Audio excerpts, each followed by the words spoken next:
the Space Marines one. Mm. If it was multiplayer, I'd probably give it a go, but I've done it with Space Marines Martyr. It's like There's a sequel to Space Marines coming out. We are good. All right, gentlemen, welcome. Something different for our viewers this time round. So, alongside our regular D&D game, we're also going to run a regular, not quite Cthulhu, but Trail of Cthulhu game. So, welcome. I'm just going to read a quick disclaimer because I think this kind of sums everything up really well. So I thought I'd start with this so that everybody who does stumble across the stream and watches it knows what they're getting into.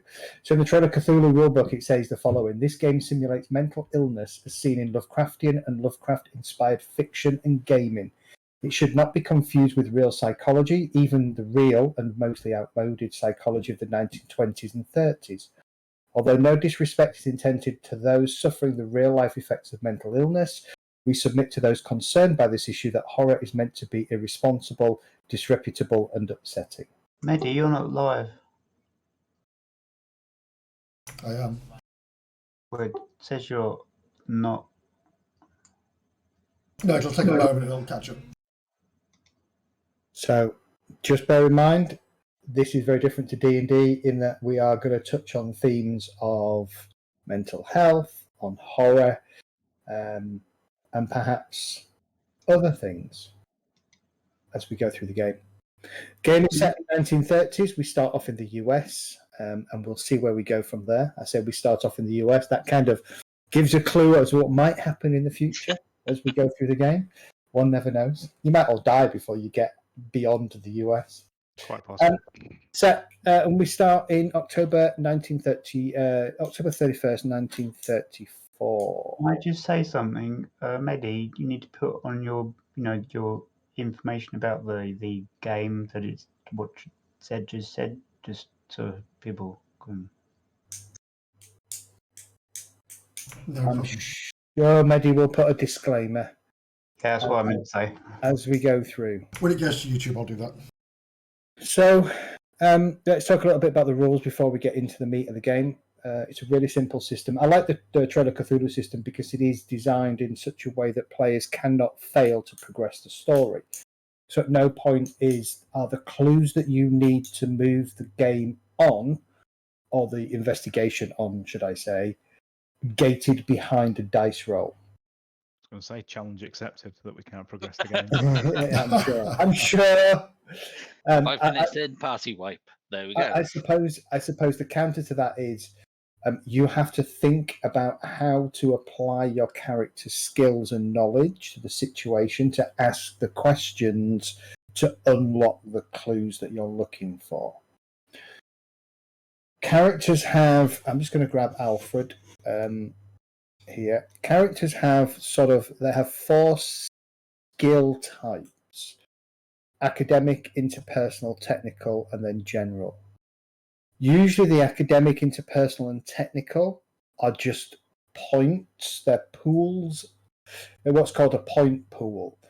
And so if let's say you're investigating, I don't know, you found some ledgers in an office and you want to figure out how that business is going. Without a spend, you would basically say, I am going to use my accounting knowledge to take a cursory glance or to look through these books to try and figure out if the business is doing well or struggling. And so because you are skilled in accounting, you would get that clue.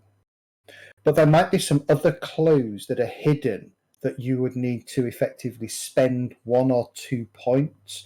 You never need to spend more than 2 points, but you might have a 1 or a 2 point clue that would require you then to spend 1 or 2 points from your accounting pool. And if you do that, you would simply reduce the pool by 1, as I've just done there. You've spent your point on accounting, and then what I might say is, the business is doing really well, was doing really well up until 3 months ago, where suddenly the business went from making a profit to making a loss. And you might have some other clues that ties into, where you might think, okay, well, maybe they're funding something, or blackmail. And so you might then want to look a bit deeper. Is there any hints of blackmail or anything like that? And that might require another spend or a 2-point spend. But usually you only ever need to, if you're going to do a 1-point spend, you'd get all the clues related to a 1-point spend of that skill. The other thing is, if you don't have the skill, you can't do it. So don't yell at me, I want to look around if you don't have, or, I want to interrogate somebody, but you don't have the interrogation skill. That won't work. If you want to help somebody, it does, it requires you to spend, I think it's 2 points. And for every 1 point above the first that you spend, so a minimum of 2, for every 1 point above that, so 2 or 3, you then add that to the total pool that you've spent, or more applicably to the dice pool that you're rolling. So academic, interpersonal, technical are very much just pools of points that you spend in the course of the investigation. When we move to what you might call an action scene, that's typically where your general points come in.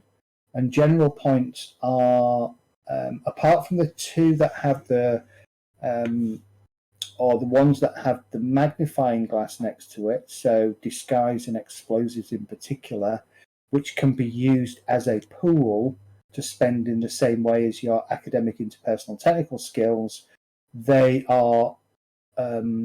everything else is added to a dice roll. So if you wanted to shoot a gun, Alfred Elliot has an 8-point firearm pool, so you can decide how many points of that pool you want to put into your shooting of your firearm, and then you hit the dice roll. So if I did that and hit a dice roll, he would have got a total of 6, which actually in this case is generally a success. For the most part, your target number is 4. Some instances it's higher, and some instances it's much higher. Very rarely is it lower. And that's the rules. Things refresh either on a full refresh or a 24-hour basis.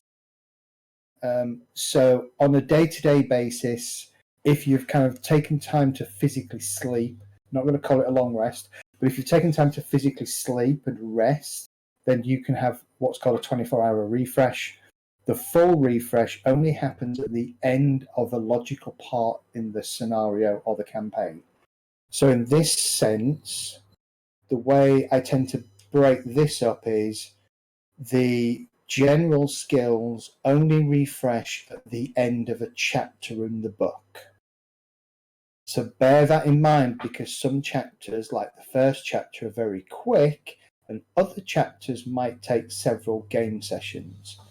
And so if you've only got a limited, say, firearms pool of 8, you don't want to blow all 8 in one shot or even in one combat. You want to think about, do I think I'm heading towards the conclusion of this chapter and towards maybe the final encounter? And then I could use most of it.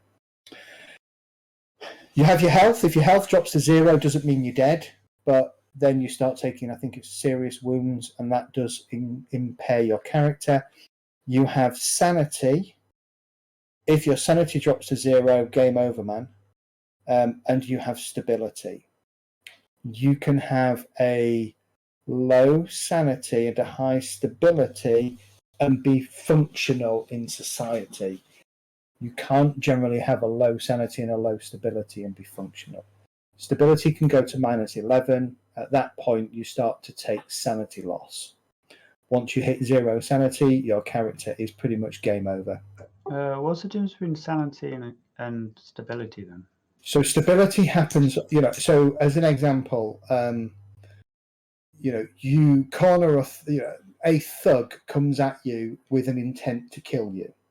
That will trigger a stability roll for most of the party, and that stability will decrease. There are certain triggers in the game that allow you to regain that stability. Sanity never regains. Once you start losing sanity, you're on that slippery slope to permanent madness. So stability is kind of a temporary measure of how sort of your mind is reacting to what you're seeing.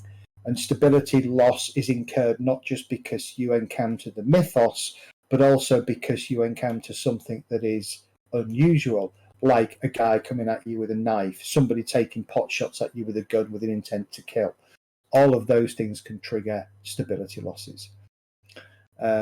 Over time, as you get used to those kind of things, the stability losses decrease to the point where you don't get them anymore. So that's kind of fine. You could argue something like Alfred, because you're a World War I veteran, you may not be worried about somebody taking a shot at you. Yeah. Same with Margaret to a lesser extent, because she's a cop, she's probably used to people shooting at her, but maybe not shooting at her with the intent to kill, more the intent to get her down so that they can run away. So for a while, Margaret might take stability hits or stability rolls, but may only suffer half the amount of loss that somebody else would have. And somebody like Ralph, who's never been in combat, gets shot at, is probably going to be a bit panicky and a bit worried about what's going on. But ultimately, we'll just play through the game, and as the rules come in, we'll just run through those as they happen. Yeah. So Quick question: when you used Alfred as the example of the firearms test, yeah, you spent 1 dice, and it's 5 + 1. Where did that +1 come from? So that's the pool point. So everything is 1d6. That's all you ever roll. And your pool point, so if I did this, Right, and so spent it's not. 4, yeah. Okay. So the points in the pool are added to the dice roll. Right, okay. I was thinking that was how many dice you rolled, but No. Okay, that makes sense. No, it's not. It's very simple. It's a single d6. That's all you ever roll. Everything is triggered off that. Okay. Beyond that, as I say, just think about your character. So each of your characters, you should have some background. You've all got an occupational benefit. So if you're, for instance, Alfred, if you spend points from disguise or shadowing after rolling the dice for these tests. So for every 2 points you spend, you increase the result by 1. So essentially you can, if you're following somebody with shadowing and you rolled a 3, you could potentially spend 2 points from your shadowing pool and describe how you looked out, or as it says here. Everybody has pillars of sanity. These are the things that keep you safe. And everybody has sources of stability. So one of the ways to Dart's question, how does stability increase again, is if you spend time with a source of stability, then you can increase your stability by a number of points. I think that will do for now. Less emphasis on fighting, more emphasis on investigation. Fighting is always an option, but just bear in mind, even in the 1930s, whipping out a gun in downtown Los Angeles and opening fire on somebody is probably going to bring the ire of the police down on you. Do we start with any equipment? Because we haven't got anything at the moment. You start with whatever you tell me you have within reason based on your character's background. Okay. So, for instance, Alfred should have. Oh, yeah, you don't have a firearm, do you? Don't have a firearm. I've got photography skills, so I would half expect a camera or something. Okay. Let's have a look then. All right, we can add these things now. So you've probably got a pistol. You've already got a pistol. It doesn't come up. So where it says firearm light, that is your pistol. I've given you 2 by accident. Let me get rid of 1. So you can change that to something. If you want, as an example, on the cheat sheet I sent out, there are some examples of firearms. So you could just change it to it's probably a cop's firearm. If you said you wanted a pistol. Well, I had a pistol, I think, and it said plus said 10 and then a 6. Yeah. But isn't that supposed to be a 6 and 6? Yes, it should be a 6 and a 6. I've got a heavy firearm and a light firearm. Yeah, you probably do. You're a cop. You probably have access to a shotgun. Oh, right. Okay. So, for instance, yeah. So if you can justify the item, just add it as a new item. Obviously, don't go crazy. But we'll cover that off shortly as we get into the game. All right. Anything else anybody wants to ask me before we kick off? Just one quick one. On the character sheet, it's got weapons. Mine's 8/8. Is that just a generalised pool for weapons? Correct. So, right, yeah, so good point. So, scuffling is unarmed brawling, wrestling, martial arts. Weapons is I pick up a sword or a knife or knuckle dusters, and firearms is I shoot a gun. And obviously explosives is I've got some dynamite here that I'm going to throw, or a World War I grenade that I'm going to throw and hope it doesn't blow my hand off when I let go of it.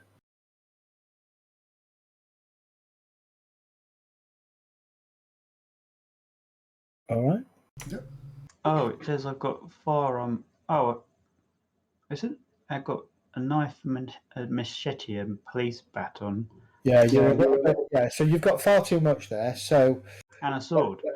Yeah, you've got way too much there. So, and the reason for that's that, exactly what I've got. I just assumed it was a default list, but it is, yes. Okay, so And a golf bag to carry you at the moment. and the golf bags carry more than, yeah, right.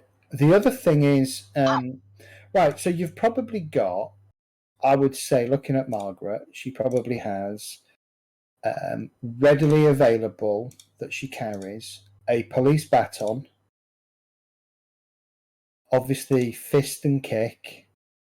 She probably has a light firearm and maybe a heavy firearm, so a shotgun as well. So I don't see why that wouldn't be in a realistic list for a police detective.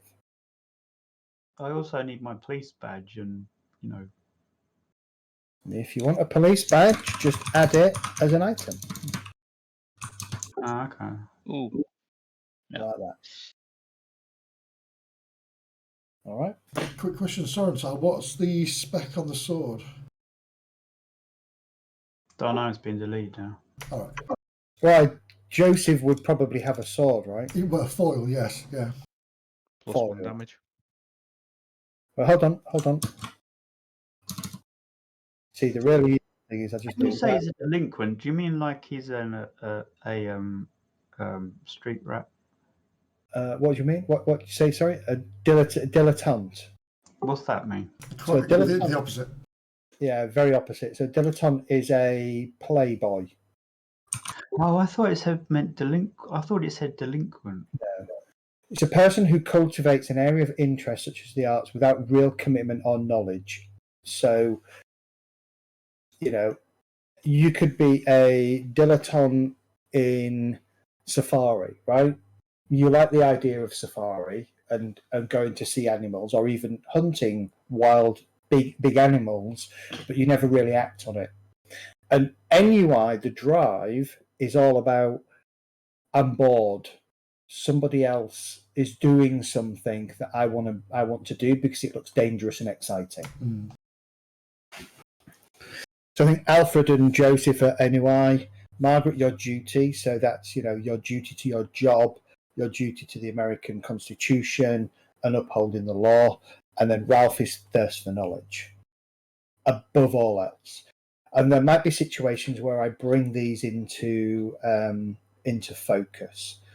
So if I was to put Margaret in a situation where her duty would kick in, like let's say you're attacked by a bunch of thugs, your duty would probably be to arrest them, not necessarily kill them, but arrest them and have them, brought before a judge.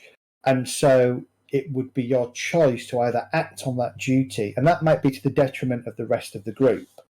The rest of the group might be determined that these guys have to die for whatever they've done, for whatever reason, But your view might be, no, we can't kill somebody because that's murder. That's against the law of the land, and so I have to just arrest them. In that situation, you get a choice to either succumb to your drive. So in your case, Margaret, it would be, I'm going to arrest them, and then you start arresting them. If you succumb to it and play it out, then you get a stability increase. If you try and fight it, you will potentially get a stability loss. So drive is important, and so are your sources of stability, keeping in contact with them, etc. All right, shall we do this? Let's lose our minds. Did they have pepper spray in the 1930s? No. Okay. Mustard gas, but yeah. Well, let's have a look.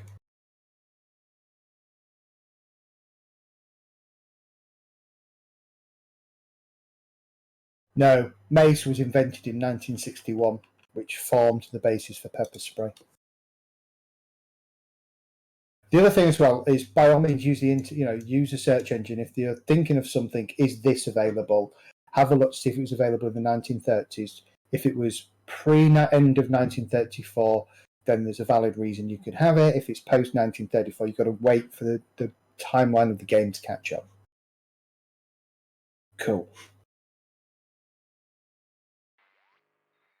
So let's do this.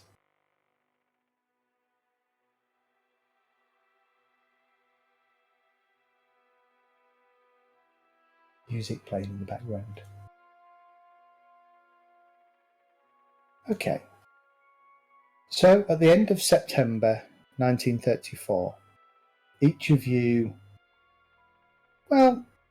early October, each of you received a letter from a Ms. Janet Winston Rogers. Over the course of the next few days, each of you, I presume, respond in the affirmative to agree to a meet.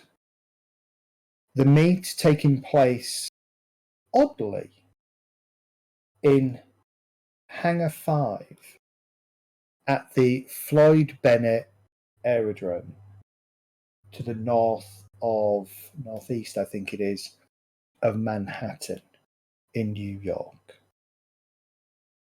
Each of you recognize the name. I think most of you, perhaps not Alfred. That down a bit. Most of you have a genuine connection, other than Alfred, to Ms. Winston Rogers. Before the meet, is there anything you wish to do ahead of that meet? I'll be booking myself into a hotel, leaving all my baggage into the hotel. Okay. It's probably like the Grand or something like that. That brings up a really good point, because I meant to mention it and forgot to. Everybody has a credit rating skill. Credit rating cannot be increased with experience points. So the only way credit rating goes up is if the keeper, i.e. me, gives you an increase. The higher your credit rating, the higher your status in society. So as an example, good old Joseph Westmore, 7+ makes him wealthy. Landed gentry or industrial fortune. Landed estate, yachts, private planes, personal 4-star chef, multi-tiered staff of domestics. Average annual income, bearing in mind this is 1934, of $75,000. We don't generally handle cash in this game, you assert whether or not your credit rating would allow you to buy something. And so typically, a handgun, most of you, as long as you're earning more than as long as you're at least a credit rating of 1, would have the funds to buy a handgun. But bear in mind, it's annual income, not monthly income. So just look, I think most of you are credit rating 4? 2. Oh, 2. Okay, so Alfred's quite poor, but then hard times in antiquities at the moment. Yeah. I'm 3, I think, with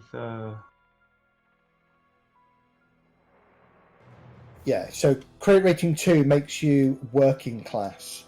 Skilled serviceman, tenement apartment, bus, meet most days. Your average income is between $250 and $1,250. In the grand scheme of things, you're just the typical everyday work person, right? You're skilled at what you do, but you're not higher up in society. And Margaret, I think, Margaret, you are credit rating 3. So that puts you lower middle class. You're highly skilled service.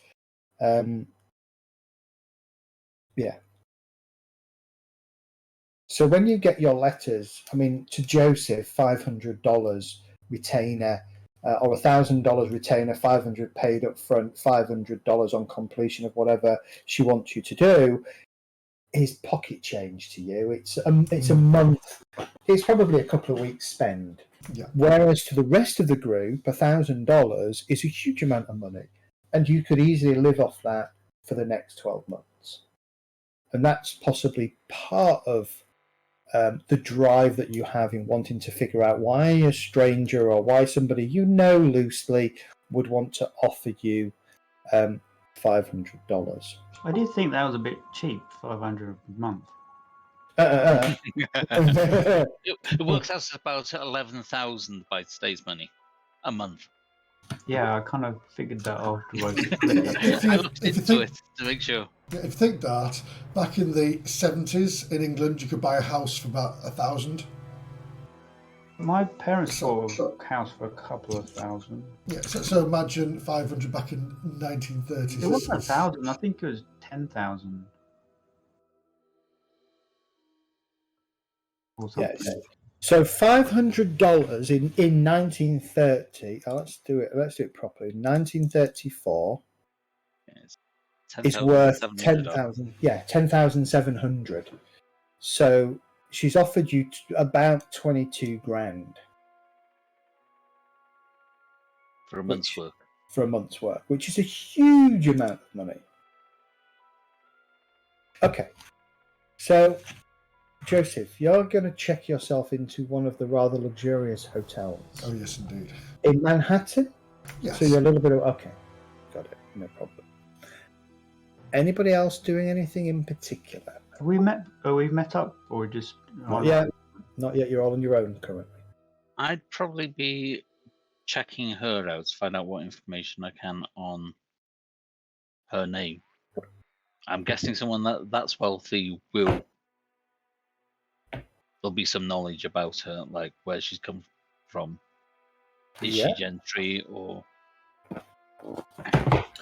Okay. So what skills would you be utilising to do that? I'm looking now. So I haven't got library use, which is what I would normally say.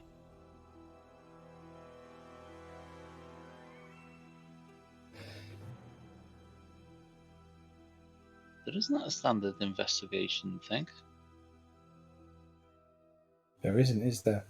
How am I supposed to be an investigator with no investigative skills? Oh, you're Alfred. I was looking at Margaret. Yeah, you see, your investigation looks to be more focused on accountancy, so investigating business rather than investigating... You are okay at reading people. You have assessor honesty, for instance. You have cop talk to talk your way around police and to investigate people. You can interrogate. You're pretty good into intimidation, but you're excellent at reassuring people that everything is fine. Yes, but your library use is not so good. Non-existent on my character. Doesn't list it. But Check if she's linked to any businesses. okay, all right. So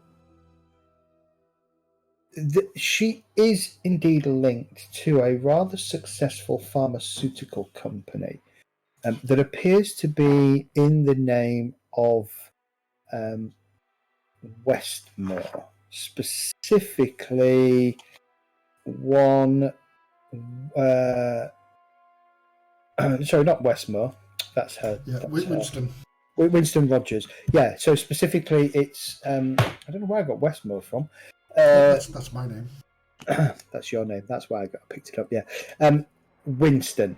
So it's a pharmaceutical company that was ostensibly in the name of Winston, specifically one Walter Winston. As far as you can tell, it looks to you like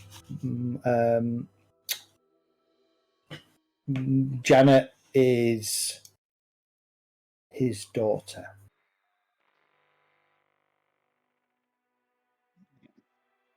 There is a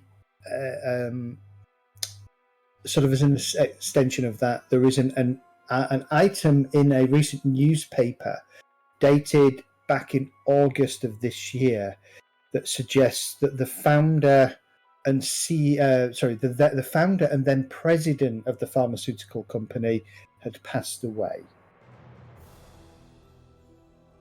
in August, early August specifically. Natural causes, according to the paper article.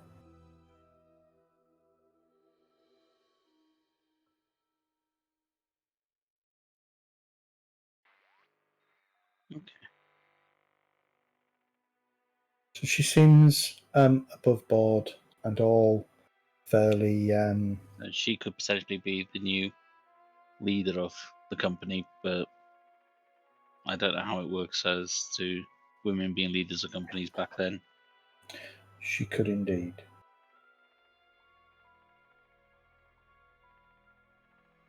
Margaret, anything you wish to do?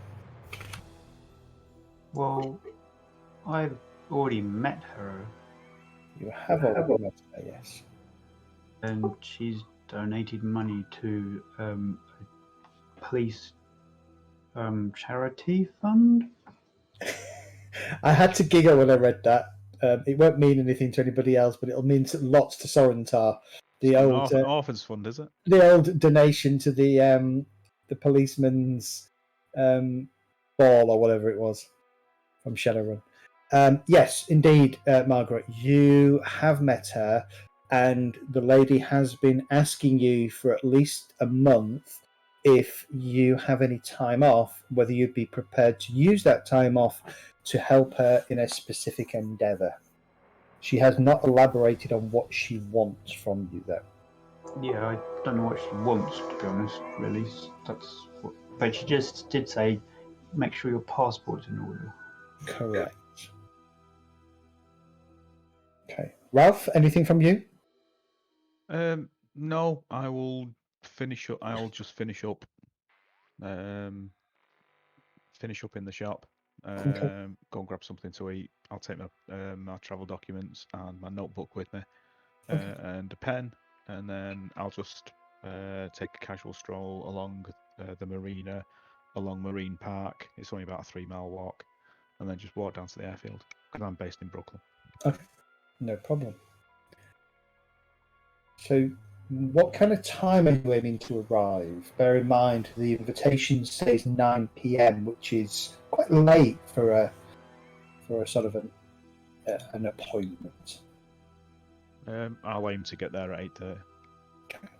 Yeah, I'm going to try and get there a bit earlier, around 8, and keep to the side watching it through binoculars to see if there's any activity beforehand. Okay. What's the weather like? Surprisingly, it has been cool, about 7-8 degrees, but has been relatively free of rain. There was a little bit of rain this morning, but now it's kind of a little bit overcast. but generally it's just cold. I'd like to arrange the hotel to get a driver for me, and then get my bags, make sure I've got my passports, which I always have, I know where they are, and pop off. And I'm aiming to get there for about 5 to 9-ish, just give me a bit of walking time. Okay. Indeed, Mr. Westmore, the hotel car will be waiting for you at your leisure. Wonderful, good man. Would Mrs. Westmore care for refreshments in the car? No, yes, why not? When in Rome and all that. I will have a bottle of champagne in the car for you, nicely chilled, sir. Good man, I like you. I like the jib of you. The group are going to get sick of that, you know. No. Either that, or you're going to bankroll. You're going to be Bankrupt, bankrolling. yeah.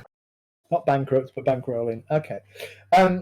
What about Margaret and Alfred? What kind of time are you two thinking about arriving at the airfield? About 8 to keep an eye out with the That's binoculars. right, you said. Yeah, sorry, you said. Do you want to add binoculars to your character sheet? I have them. Cool. That's Margaret? some basic equipment. Yeah, no problem.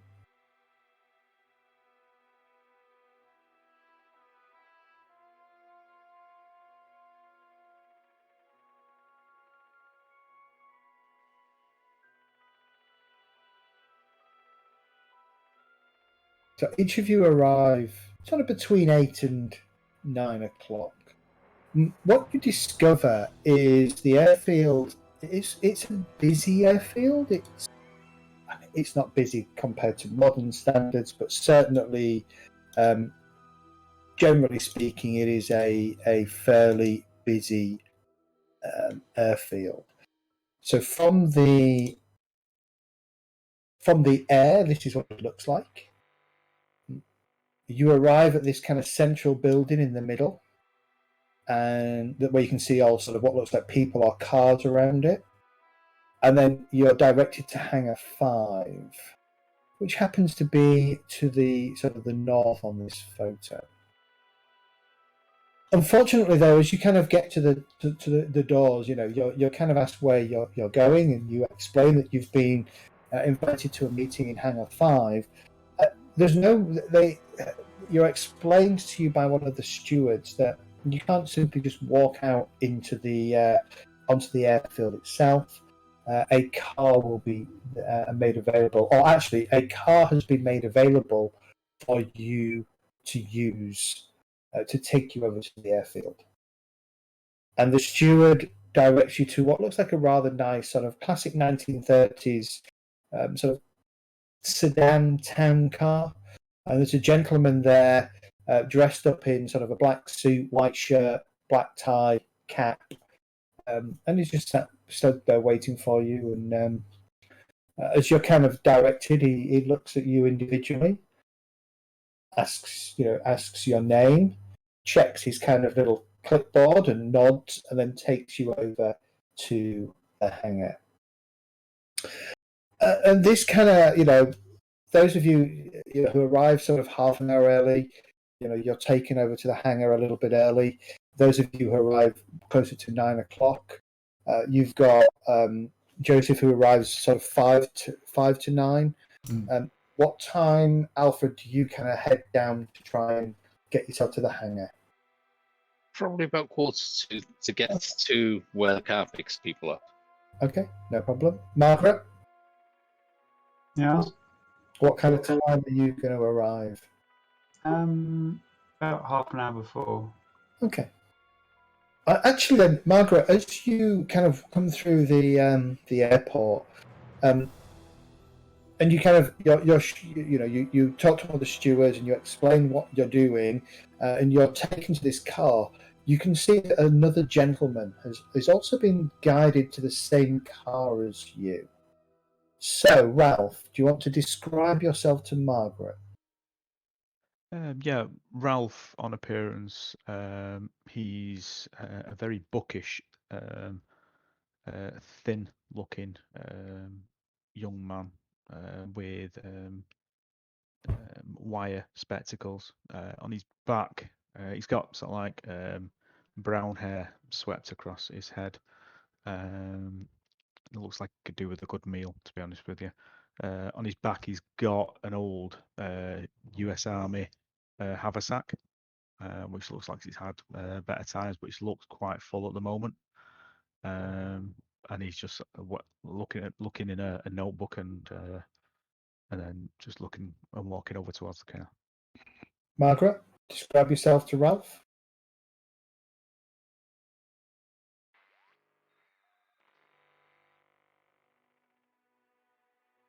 I'm quite pretty. I probably look a bit like Angelina Jolie when she was a bit younger. Okay. But with red hair. Wearing a trench coat. And nothing else. No, yeah, I mean, no, over my uniform to keep me Okay. Yep. and to conceal my handgun and shotgun and stuff. I'm not sure you'd have your shotgun on you. You'd certainly have your handgun on you. Oh, all right then, because I did think, why would I have my shotgun on me this time? But you did say I'd have it. Well, you have a shotgun. It doesn't mean to say you carry it around with you everywhere you go. Oh, okay. That makes It's not like having a javelin and a long sword in a bar, right? I was thinking of Terminator. How does a handgun inside a massive trench coat? Possible if needed, but right now, you don't necessarily have any reason to just look a shotgun around with you. So I do have my yes, you do. Absolutely, you're a cop. You absolutely have your handgun with you. Yeah. Okay, no problem. So you kind of both bump into each other's car, and when I said Tony, I did not mean I have big boobs. No, that's fine. I meant the face. Yeah, that's fine. That's fine. Okay, Ralph, you were about to say something? So we're both shown over to this car. Yes, you are. I'll be travelling with you then, madam. After you. Oh, thank you. And I will get in the car. So remember, you're a police detective, not a cop. So think about CID. So you'll be in normal civilian clothing. Yeah, I did say I was wearing a trench coat. Yeah, you said with a uniform underneath. Are you wearing a trouser suit or are you wearing a skirt? No, trousers. I'm not wearing a skirt. Okay, trousers in 1934 on a lady is an advanced dress. It happens, but you'll seem to be quite forward when you wear that. You don't see a cop in it. Yeah. I think my character would wear trousers because I look at her backstory. Yeah. She's a bit of a lad's person, kind of, by the sound of it, gets in with other boys and isn't really girly. I would say you would probably wear trousers as your uniform on the job, but you would still probably wear a dress or a skirt. Yeah, I'm actually on the job, am I, at the moment? No, I think you're right. Sorry, I probably would be in a dress then. Okay, that's fine. Okay, you're shown, and as you kind of, it's less than a 5-minute drive, but why did you need to know if I was wearing trousers or a dress though? Just because I'm interested in how you depict yourself. Oh, okay. It can also affect people's reaction to you and things like that, depending on where you are and what's going on. Right. As you're driving through, the driver is very quiet, doesn't really say anything, and you're dropped off at the hangar. And over the next sort of half an hour, 2 more individuals are dropped off at the hangar. Oh, while I'm driving over, I'll introduce myself as my name's Ralph Haas. Pleased to meet you. Rather than just sitting in the car quiet. Yeah. Hi, I'm Margaret. DC. Pleased to meet your acquaintance, Margaret. Okay. A little bit later, we'll come to what the hangar looks like. But just take it, Ralph and Margaret. You'll be having a bit of small talk with Janet as you arrive at the hangar. She doesn't want to engage in anything specific about why you're here until the rest, as she puts it, the rest of the group have arrived. I'll just greet her fondly and thank her for the invite. Yeah. To the Halloween party. Yeah, and Ralph, to your eye as well. So in the hangar, I'll share this with everybody actually while we're at it. Oh, look, there's the fox going running past the house. So literally, the hangar door is open. There is a plane sat inside. It's not an above wing; it's a below wing aeroplane. I'll show you some pictures of it later. It's a silver aircraft. It's quite a largish aircraft. Very looks quite newish as well. And she is sat, as you can see, surrounded by a number of bookcases full of books, and she's sat on a rather large sort of wingback chair, sipping on some tea at this time of the day. There are a couple of other chairs, two more chairs near her, and she does gesture to Margaret in particular to take one of those chairs if she wishes. And she smiles at Ralph and says, "Sure, you may, while we wait for our other guests, feel free to peruse the books, Mr. Haas." I've been waiting for you to say. I'll go over and start looking. I'm having trouble with my equipment. It's got looks like it's got. I was trying to put a US haversack on there, but it's come through with an S on it, and it's now saying I can't get onto my item list.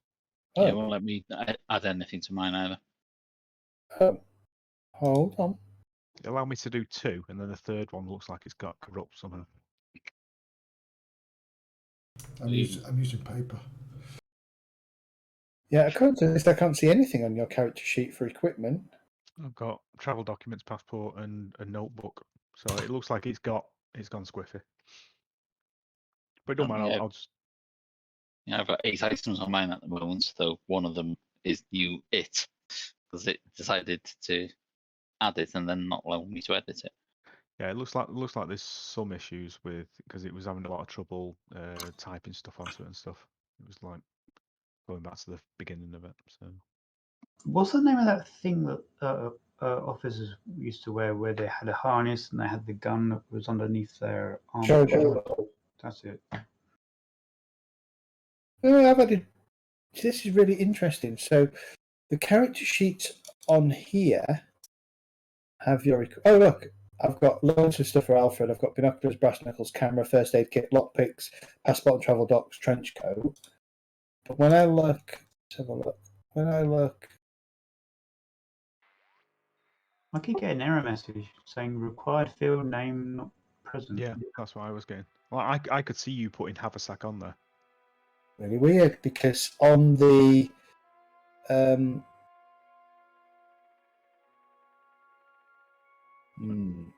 Yep. So if you open your character sheet from if you press C to open your character sheet, does it open your sheet?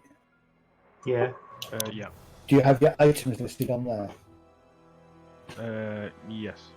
Only the ones I put on. Weird. Okay. See, if I try to add anything, it says required field name not present in item data. Whenever I try to do anything. I'm trying to delete something. You won't let me. Yeah, same. Yeah, it's weird. Okay, I don't know what's going on. It might be that the sheet is not an official sheet, so it's just some guy that keeps updating it now and then. So it might be that it's not working properly. I'll have to have a look and investigate. Just for now, just make a note of what you think you're carrying on paper, and we'll figure it out for next session. Okay, next to arrive then, I think, would be Alfred. As you pull up to the hangar and step out of the car, do you want to describe yourself? Okay. About average height, coloured with a hat and a long trench coat. taking everything in, basically looking around at the area as well as the people, and a little bit. What's the word? Seems a bit shy, holding back a bit, not very assertive. Okay. And he'll walk over to the lady sitting down. Yep. Well, there's two ladies sitting down. I forgot to talk to Janet.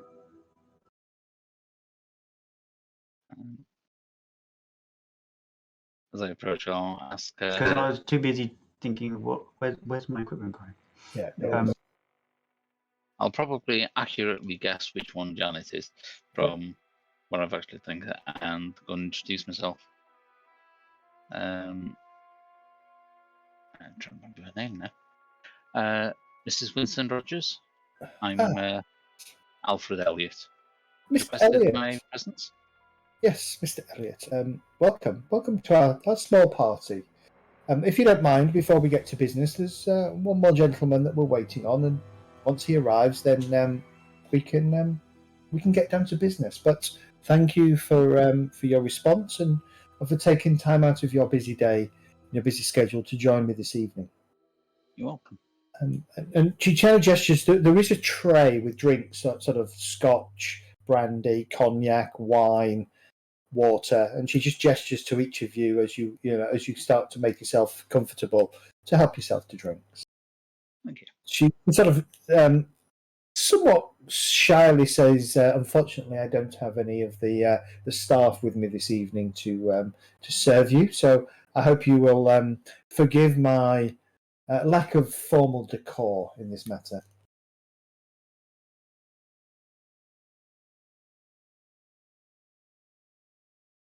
The car sets off, and 5 minutes later, no, 10 minutes later, a bit longer, just after the hour, the car arrives back, and another gentleman climbs out. Go for it. Before all this, I was going to talk to Janet, if possible. Sure. When I arrived, I would have said, "Good evening," and quite a strange setup. All these books in a hangar. It's quite not normally what you would see in a hangar. She smiles. I had to store my father's more precious items somewhere else. Unfortunately, when dear Papa passed away a couple of months ago, I found it necessary to sell on the estate, and these were the few things that were left that I felt worth keeping hold of, rather than selling, along with all the furniture and other goods that we sold. Oh, I'm sorry for your loss. Oh, thank you. Thank you. Just had to pop away back. Oh. Yeah, I'll be perusing the books. Okay, so the last person, Joseph, what do they see? As I step out, you'll see a confident, well-dressed but casual-looking young man. Imagine Clark Gable or a young Errol Flynn of this time as they step out of a car, wearing the khaki pants, the long leather boots, looking very like he's just been in the desert and he's just, he's ready to go. He's ready to go out on a good adventure, a good dash through the woods or a forest or anything. He's confident as well. He steps out and he says to the driver, just pop the bags over by the plane over there, just by the wheel, it'll be fine. And as the driver walks back, he will tip him and shake his hand, "Thank you, good man." And then he'll walk directly over to Janice and say, "Janet, my dear, it's been far too long. How are you now?" We'll embrace her in a hug, and I say, it's sad times now that Walter's not here, but I'm sure you're keeping an eye on things.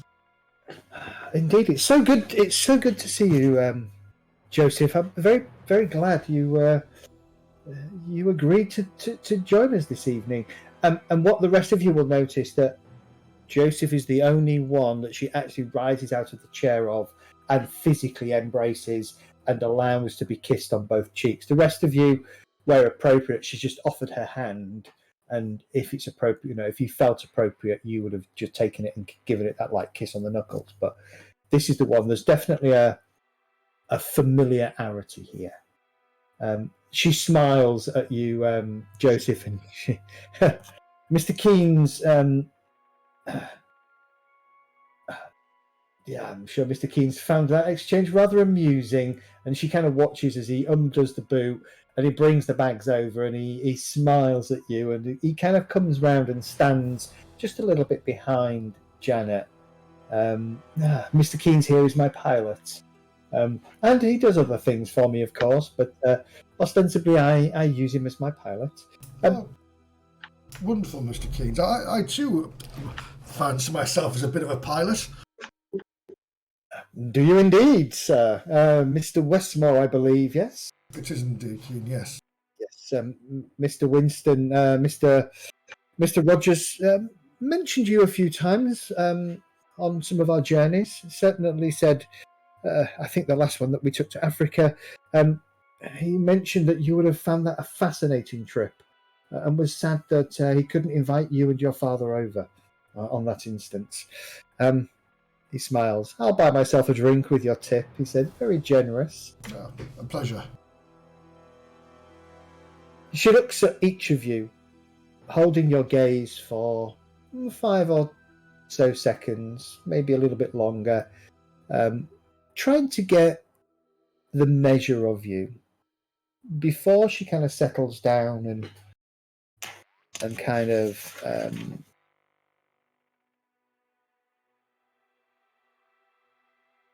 begins to talk. So, she's a blondish lady. Again, well made up. She's wearing sort of a white satiny silk dress. She has a fur stole that she's kind of sits around her neck, a small blanket over her legs to ward away the evening chill. It is quite chilly. She does have a couple of sort of open, sort of enclosed fire pits around to just try and shed a bit of warmth into here. And she smiles at each of you. Well, I'm glad each of you could join. I'd like to start at the beginning, as it were, to tell you a little bit about my father, and as an extension, why I've invited you all here. I hope you don't mind indulging me for a few moments. By all means, ask questions as we go along. The more information you have, I hope the better informed a decision you'll be able to make once we conclude our business and I lay out my offer to you.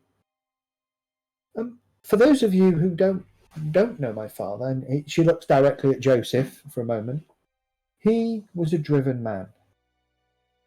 He'd made his own fortune in the pharmaceuticals business after the war and had spent many years travelling the world, studying folklore. That had led him down an interesting path, one that Mother never really approved of.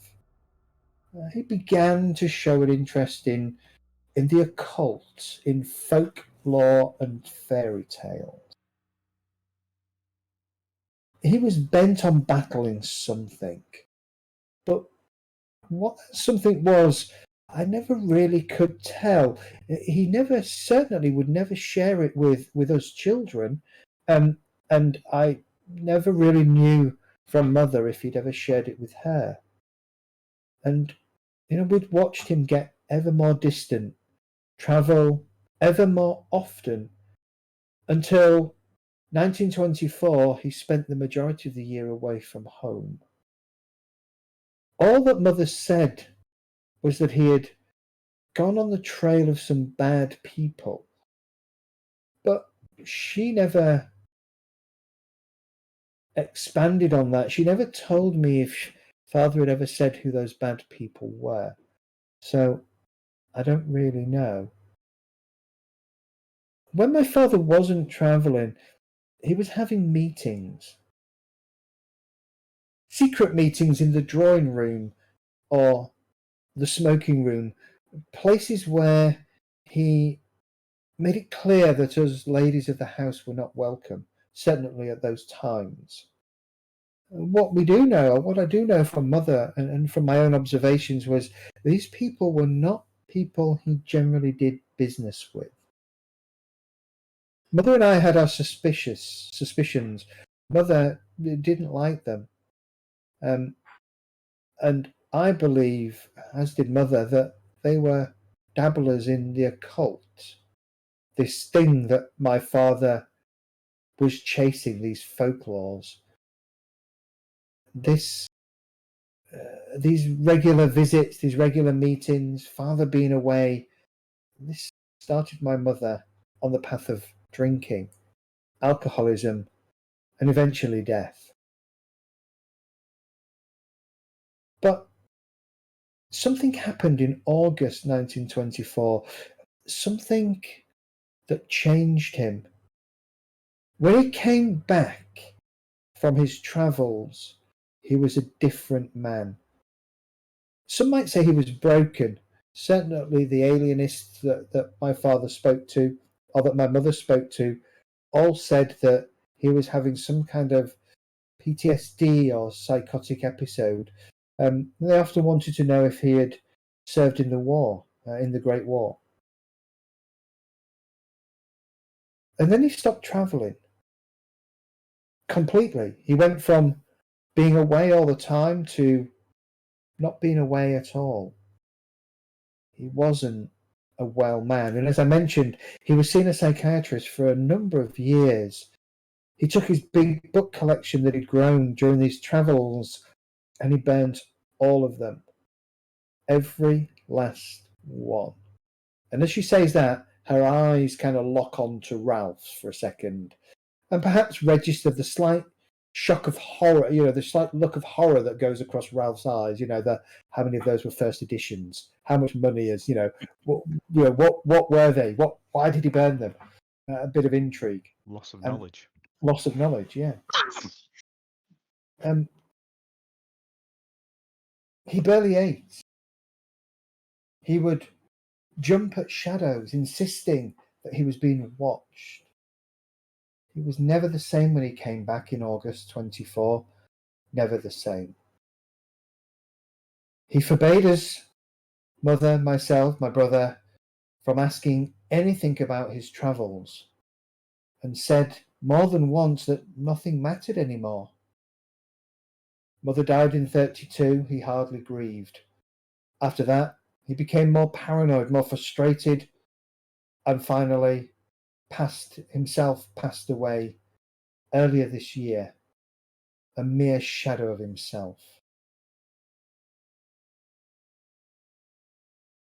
It was during that time when I was preparing his estate for sale that I found some letters.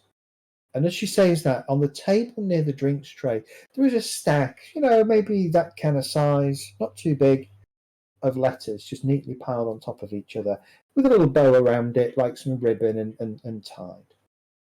By now, my brother himself had passed away, leaving just myself to deal with my father's estate. These letters, they seem to all come from the same person, a man named Douglas Henslow. I've never met this man, never heard this name before, but apparently he worked with my father up until August of 24. I suspect he was one of those people that father met at the house, in the study, in the drawing room from time to time. Anyway, Mr. Henslow wrote a few times, always asking my father to write down what had happened, what he'd seen. As far as I can tell, reading through these letters, Mr. Henslow never received a satisfactory response from father. Father never answered the letters, but he did keep them. And it looked to me that he'd spent a lot of time studying them, despite never writing back. Why, I don't know. Perhaps he was afraid. Perhaps whatever happened, whatever unsettled him in August 24, maybe that rattled him so. I don't really know. My father, as I mentioned, had become quite insular by then.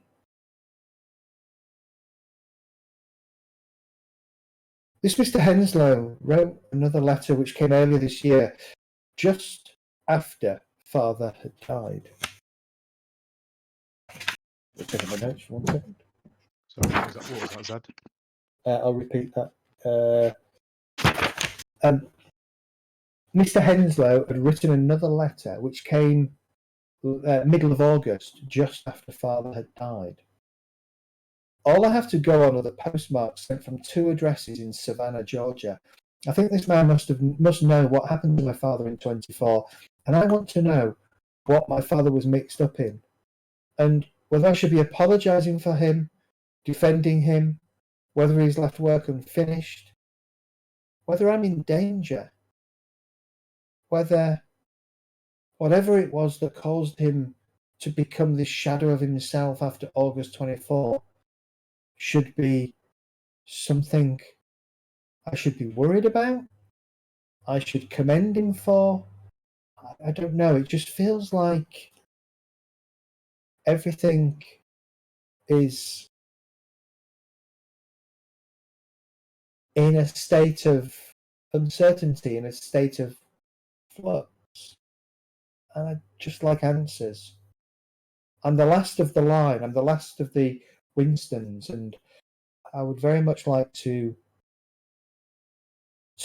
go to my own grave knowing a bit more about what happened to Father, whether it was worth the pain that Mother suffered that drove her to drink and to ultimate to die.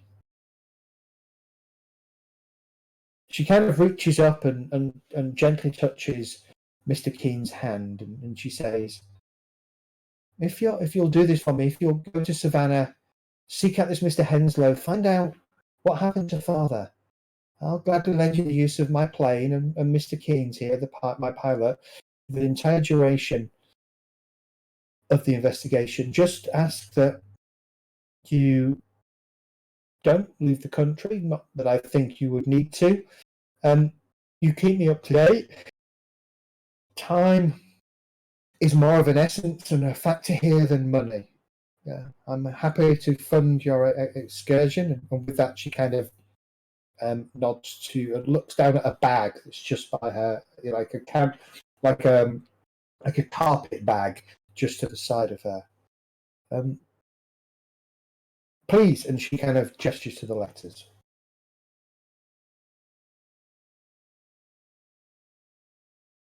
She sort of sits back, takes a glass of red wine, and sips it quietly, just waiting for one or more of you to make any comments. Well, Joseph, I'll stand up and I'll go over to her and I'll pat her hand and crouch down so I'm eye level with her. And I said, Janet, I've always wondered what your father did on those journeys. He never told me, but I would love to know to have known what he was doing. I always envied him in that sense. Is the fact that he could go off on a whim and just fly to unknown places. Would you mind then if I do look through a couple of these letters? No, please. I would hope that you would, and she looks around each of you. Take a few moments to think. I know most of you have your normal day jobs, and I'm asking you to give up some time. I don't know how long it will be, whether it will be a week, a few days, a month. I really don't know where this journey might take you, but I wouldn't wish upon you making this decision without having as much information as you can. And by all means, ask me any questions that you think I may be able to any questions I may be able to answer. With that, she hands over the letters. Now, I just want to draw your attention to the dates on the letters. The last 3 dates are incorrect. And there's a reason for that. The letters is written in the campaign book, make an assumption that the time is 1937, but all the information about parts of the book, some of the historical events that you get embroiled in, happen in 1934, 1935. Hence, we moved the game back to 1934 rather than October 1937. So, for reference, the last three letters are February 34, April 34, and middle of August, August 16, 34. And Winston died, as far as you know so far, early August. And Alfred, you know specifically that he died on the 7th of August. 1934. 1934. Yeah. So I'll paraphrase some interesting points about the letters. The first letter, January the 11th, 1925. I couldn't write all that down, by the way. I'm dyslexic and everything. No, that's fine. That's fine. I'm sure other people are jotting things down, Dart, and can recap. I got a bit of it, but not much. Yeah, that's fine. Some details that you pick up as you kind of start, Joseph, reading through the letters, and I'm going to guess that you're going to pass them around the group as you read it. Yeah. So the first letter, January the 11th, 1925, 513 West Henry Street. Please write back with your account of what happened. My doctors do not believe me. The second letter, 1926, June 16, same address. Don't worry, I haven't told them where any of this was, and I won't. The next letter, July 6, 27, same address. Tell me they didn't die for nothing. Tell me they didn't get away with it. The next letter, almost 2 years later, February 19, same address. Perhaps if they'd followed me out of there, they'd still be alive. The next letter, September 27th, 1930, same address. If you just send word telling your version of events, perhaps the doctors will believe you and me. Next letter, 1931, October 13th, same address. Are you ignoring me, or is this your way of trying to help me? Your silence echoes. I think you're trying to tell me something. March 13th, 1933. Different address, 23 Old Hope Road. Things are better here. I think maybe I'm free of that day at last. May 25th, 1933. 23 Old Hope. I'm sorry I haven't left you in peace, my old friend. I won't write again. August 9th, 33. Same address. I've made a book of everything I remember and hidden it away here, but I'll tell you where it is. Just ask. February 1st, 1934. 513 West Henry Street. It's been so long, I know, but I don't think that I'll ever be able to escape what happened. April 14th, 1934, not 35 as it says on the letter, same address. It wasn't real. Perhaps it wasn't real. They tell me it wasn't real. I'm sorry if I frightened you. And then the last one, 16 August, 1934, 513 West Henry Street. Do you even remember what happened anymore? I wonder if you've even opened my letters. That's kind of the gist that you get, the key things that jump out from each of these letters. Obviously, there's a little bit more information in the letters. The PDFs come through for everybody yet? 12 letters. Yep. Yeah, 12 letters, though. Yeah. They seem to have different dates. Yeah, they've got different dates on the Oh, one you were okay. saying there. All right. Yeah, okay. The last three, April. So April's fine. So the very last one that's dated December 28th, 1934, that should be 16 August 34. Otherwise, it's in the future. Otherwise, it's in the future, and that's not possible. Well, Cthulhu mythology yeah. is possible, yeah. Yeah, anything's Yeah. possible. Um, Now, if we're going to Savannah, Georgia, God, I can't. I'm terrible at history. How am I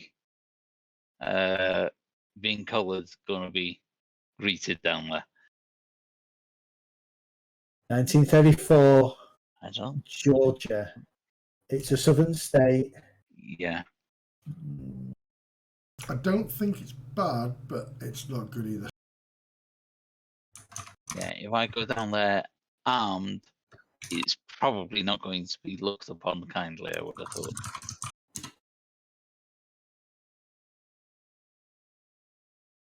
Let's have a look.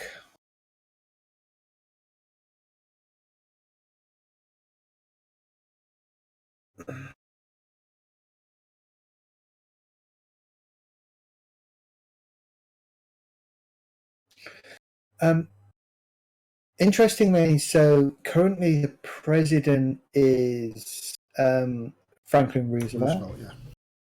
and Roosevelt himself has a number of coloured advisors. So it's becoming a little bit more accepted. You'd probably still find that there will definitely be racial segregation. And so, fairs, schools, libraries, there'll be some segregation in evidence. But beyond that, and occasionally as well, some of the more backwater places, I think there are lynchings and beatings that happen. I'm not sure if the 30s and Georgia is a Ku Klux Klan location. I need to have a look. But so I would say, without making a big thing of it, it would be typical for what you would expect. You would still find people will talk to you, but there will still be places where you will be segregated or expect to segregate. Schools, maybe libraries, fairs, places like that. Okay. And I guess you'd be treated warily. Yeah. Okay. As you kind of pass the letters around and you kind of read the letters, she just sits patiently, her hands kind of crossed on her lap, just waiting for any questions that you may have. Now, while everybody else is reading the letters I've passed around, I'm going to walk over to my baggage and start loading it into the plane. Okay. Did you reply to any of these letters after your father's death? No, I came across them in his study when I was preparing the house for the sale, beginning of September. To be honest, I put them to one side with some of the things that I thought, Mr. Haas here had pointed out were a little bit more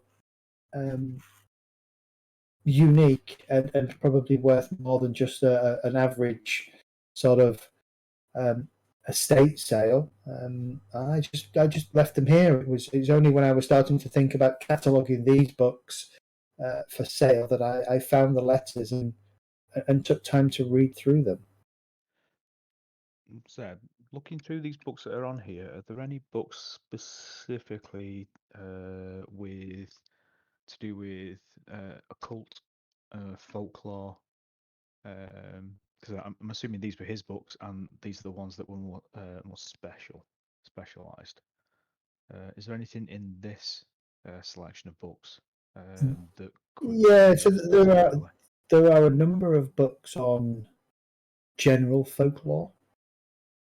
There's a few books on sort of native Indian folklore, South American folklore, European folklore, things on the pharaohs and Egypt and sort of the Byzantium period. There's nothing that seems really far out there at the moment. There's no definite Cthulhu mythos kind of book that you could see. Any pages been turned over the sin, or bookmarks left in, or cards or anything like that in any of them as I go quickly through them while people are getting ready? No, not. No. I mean, there are too many books for you to go through quickly like that. The ones that you pick out that seem to grab your attention, none of them have any kind of turnings or notes or anything inside the book.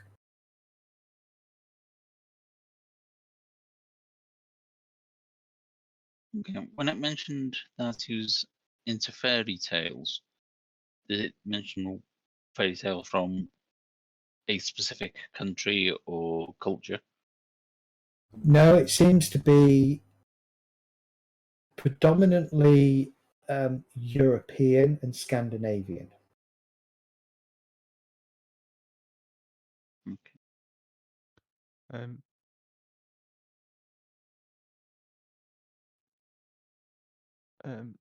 Janet, would you mind if we, because I won't be able to bring my books with me, would you mind if I take some of these books with me to be brought back when we return, just in case they're of use? Sure, that's fine. Yes, I don't mind. They may be of use for reference just as we're traveling. I'll catalogue everything that I've taken out, and then Okay. She says yes, by all means, by all means. I'll take a selection of by continent and by folk. So we'll be taking European, Scandinavian. You said there was some stuff on Egyptian. We'll go with some North American as well, South American. Okay. And then African, and then Asian, and then we'll that basically covers a lot of it. So, and then probably Celtic as well. Okay. No problem. You grab yourself a big handful of books. On as you say, on various. It'll probably take you half hour, 45 minutes to kind of pick the books that look most interesting out of the collection. You'll end up with maybe maybe about 15 or so books of various thicknesses, some no more than pamphlet size and some kind of quite hefty tomes. Yeah. If we're going looking for Mr. Henslow, would a letter of introduction be needed? If we're going to look for this book that he's written, that Walter could ask for, now that he's dead, maybe he'll give the information to yourself.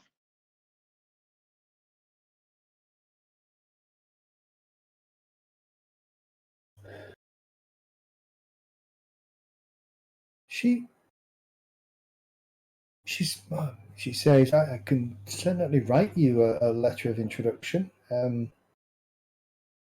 Just us turning up out of the blue, asking to look into this, will look a little bit strange. Whereas if he knows it's coming from the daughter of his friend, it may make it easier to get his assistance to clear up what this is all about. Certainly, I can certainly write a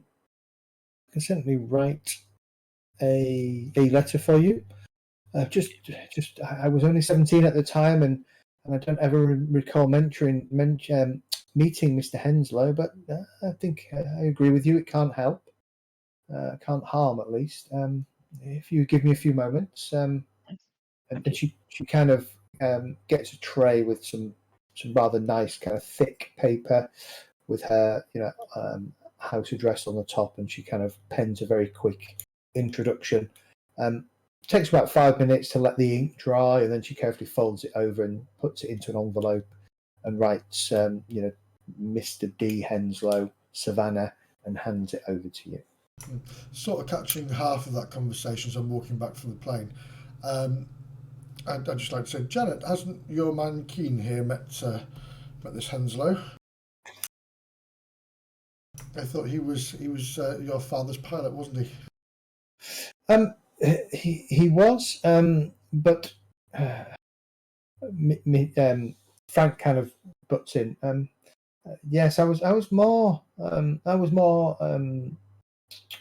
Thomas's pilot rather than Winston's pilot.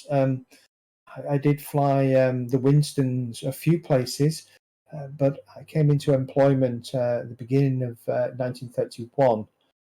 So, unfortunately, if this all pertains to 1924, he shakes his head. I was not under employment by the Winstons at the time. No, I understand. That's fine.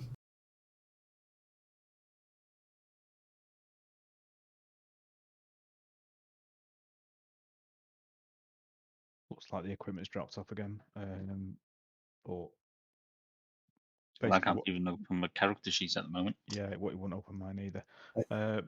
Basically, all I've got in there is I've got that haversack. I've got a change of clothing. I've got waterproof. I've got some hiking boots. I've got a torch. My notebook is always on me. Obviously pens. Just stuff that I've grabbed, and because it said bring your passport and travelling, so I assume we were going somewhere. Okay. I brought everything that I thought I may need that I could fit in the haversack. Yeah, same with me. Change of clothing and washing utensils and things like that. Basics. Got it. And what's No. machine. Yeah, I'm a bit more. I've got one sports bag with my fencing equipment in there and a few bits and pieces and a sword, and my light luggage has my clothes. I've got a gun in there, and obviously my bathroom bits and pieces, and plenty of walk around money. Probably more than I get in a whole year. I do have a knife in a knife sheath in my boot because I think it's cool. Yeah. I was going to write a knife, but it won't let me. If I remember rightly, have a look. Okay. Both Alfred and Margaret, as you've been kind of watching this exchange of information and this kind of discussion and these kind of key points from Janet, you both get a sense that she's not quite being honest with you. That she's holding something back. So that means, so from a game mechanics point of view, as we're getting used to the system, you could choose to spend a 1 point reassurance or a 1 point oral history spend to convince her to open up on what she's hiding from you. Yeah, I was going to try a reassurance, but I can't open the characters to see what my score is. Try refreshing your browser. I got See if something you- called assess honesty. Yeah, you have assess honesty. So that's why you've realised alongside Alfred that she is holding something back. Okay. What's the button for opening character sheet? P. C. Yeah, no, C's not working either. After a refresh. Okay.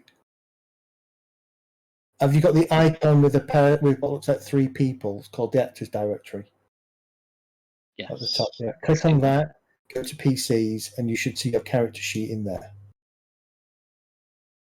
Yep, brilliant. Thank you. And you can open it from there. So C might not work because C might be a specific D&D rule set. Oh, it worked earlier on. before. It worked before. It just stopped working. Right. Okay. I might have to reboot the server in case there's a problem with the rule set. So yeah. So you could either make a 1 point reassurance spend or a 1 point oral history spend. The 1 point reassurance. Okay. So how are you reassuring her? So just click on your character sheet. Click on the Reassurance, just press the plus once and then press the magnifying glass. And that tells me that you have spent 1 point of reassurance. If there's anything else that you could help tell us that you may have overlooked, we will do our utmost to get to the bottom of what actually happened with your father and this man. Okay. You would probably also reference things like even if it seems Inconsequential. or strange. Yeah. Okay. And she looks at you, and then she looks over at Margaret for a second, and she looks back at you, and she smiles. And you, I did well. When I wrote to you, Mr. Elliot, your skills haven't gone unnoticed. Yes, there is something else that I feel, and she watches. She flushes a little bit. You see the redness come to her cheeks. I'll admit that I once thought my father's house was haunted. Shadows seemed to bend and warp, and odd stains appeared from nowhere. I thought I saw things in the walls, but I was still a teenager then, and it was probably just the nervous energy of a frightened young girl picking up on the changing father and mother's constant drinking. But at any rate, I have not had anything to do with anything at all to do with the occult since I left home and married my beloved but departed husband. The house where your father was meeting is no longer owned by yourself. Is that Yes, right? It's been sold. I executed a sale in the middle of September. Has it got new occupants, or is it still vacant? I don't know. I think it has. I don't know. I honestly don't know. It's up in up on the outskirts of Boston. Yeah. It would have been nice to have an opportunity to check out the rooms that they didn't, just in case there was any notes he left behind, possibly hidden, if there's a lot of secrecy involved.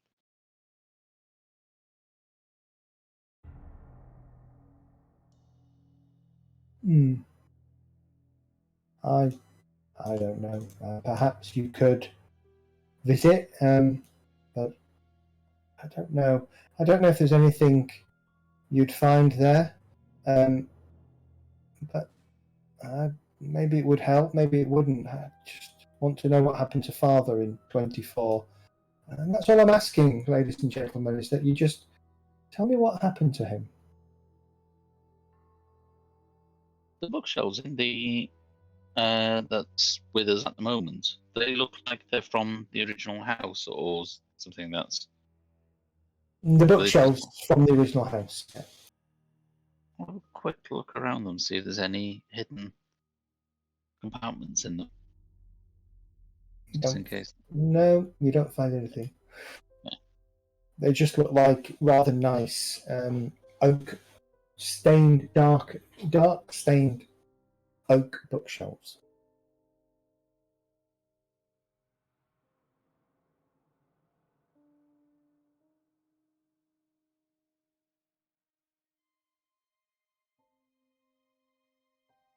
Well, I don't think tonight would be a good time to fly.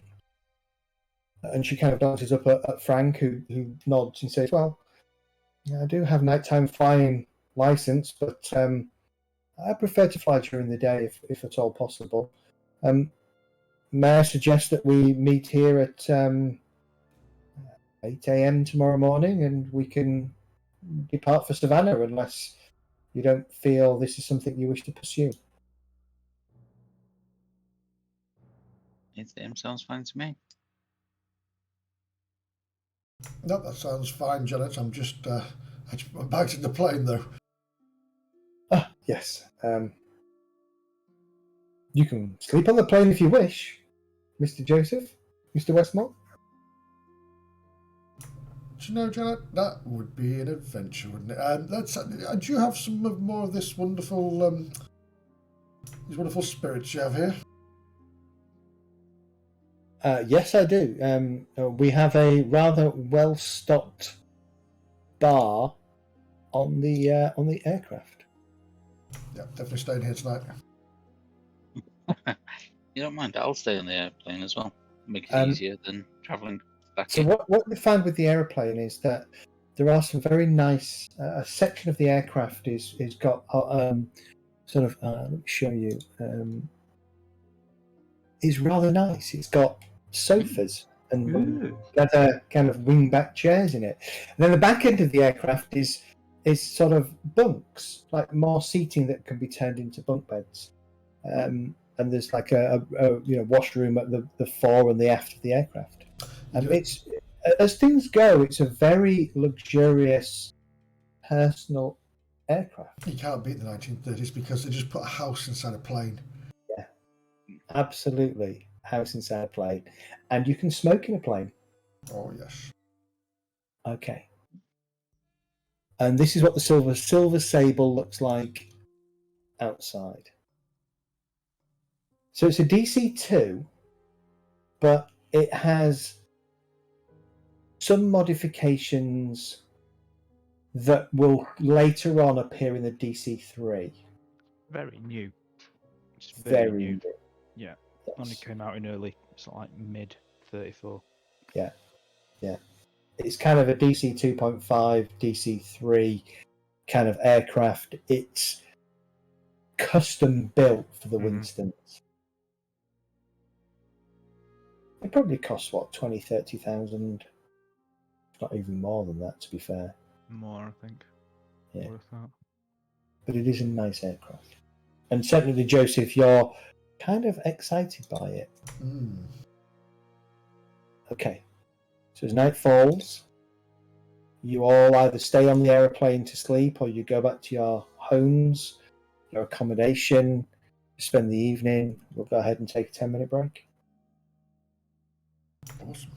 I'll stay here if food's on the go because it's better than going back to and eating some rubbish Yeah. back in Brooklyn.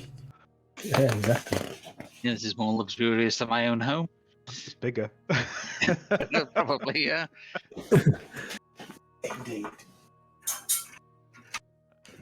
Back in 10. Back in 10. Well, what time is it? So back at 10 past-ish. Yeah.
bear in mind, 1930s aeroplanes are not as comfortable as 2000 aeroplanes. Their heating is almost non-existent. It's So- more comfortable than the trenches. It is more comfortable than the trenches. This is absolutely true. So you have a good night's sleep. Margaret, are you going home or are you staying? I went home. I'm not staying on a plane with a bunch of men. Yeah, well, that would be very improper indeed. Very improper. Yeah, exactly. I went back to my husband. Because I live in New York City. You do. Okay. All right. So you all return. So what's Margaret bringing back with her then when she comes back the following day? Obviously some luggage. Yeah, What about other items of interest? a bit more protection, like my shotgun, obviously, and changes of clothes. Some maybe survival equipment, maybe. I might have some of that stuff. Okay. I- That's fine. Yeah. So yeah, a box of shells for your shotgun, box of shells for your pistol, change of clothes, mix of clothes, probably more workday clothes and evening attire, because you just never know when evening attire might be useful. Ralph, will you stay on the plane or going home? I'll stay on the plane. I've got everything that I need. Cool.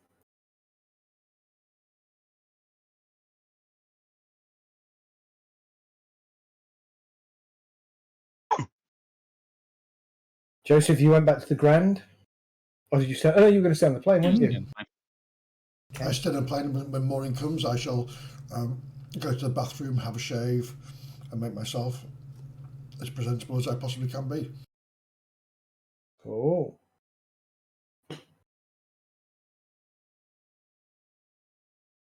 True to his word, Frank returns about 7:45 in the morning.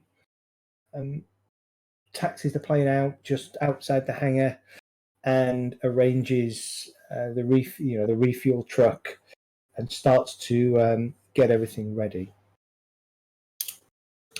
He explains to you that the journey down to Savannah will take approximately 4 hours. About 718 miles. The aircraft cruises about 190 miles an hour. Mm-hmm. So it takes about 4 or so hours for you to kind of taxi, take off, land. Margaret, you arrive with your cases, etc. Load them up onto the back of the aeroplane, take a seat, and you sit. And rather excitedly. I mean, are you excited or are you nervous? Joseph, you've flown before. This is nothing to you. But I don't think the rest of you will have flown. Yeah, I don't think I would have left the country, to be honest. Probably not. I may have done. I was in the army, but Alfred, you would have gone. possibly. Yeah, you would have gone on troop transport ships rather than aircraft Yeah. because we didn't transport people. True. You've seen. I mean, you'll have seen aeroplanes. You'd have been near them, watching them fly over the trenches and things, but you would have never have physically been in one. Oh, this is before World War II, isn't it? This is before World War II. Yeah, the US is just coming out of the Great Depression. The Great Depression didn't really end until the US military manufacturing kicked in to support their war efforts. So in 1941, after Pearl Harbor, when the US declared war, then the investments that the government made in manufacturing vehicles of war and things helped stimulate the economy to the such that it started to pick up again. But certainly the first half of the 1930s was very difficult on people due to the stock market crash.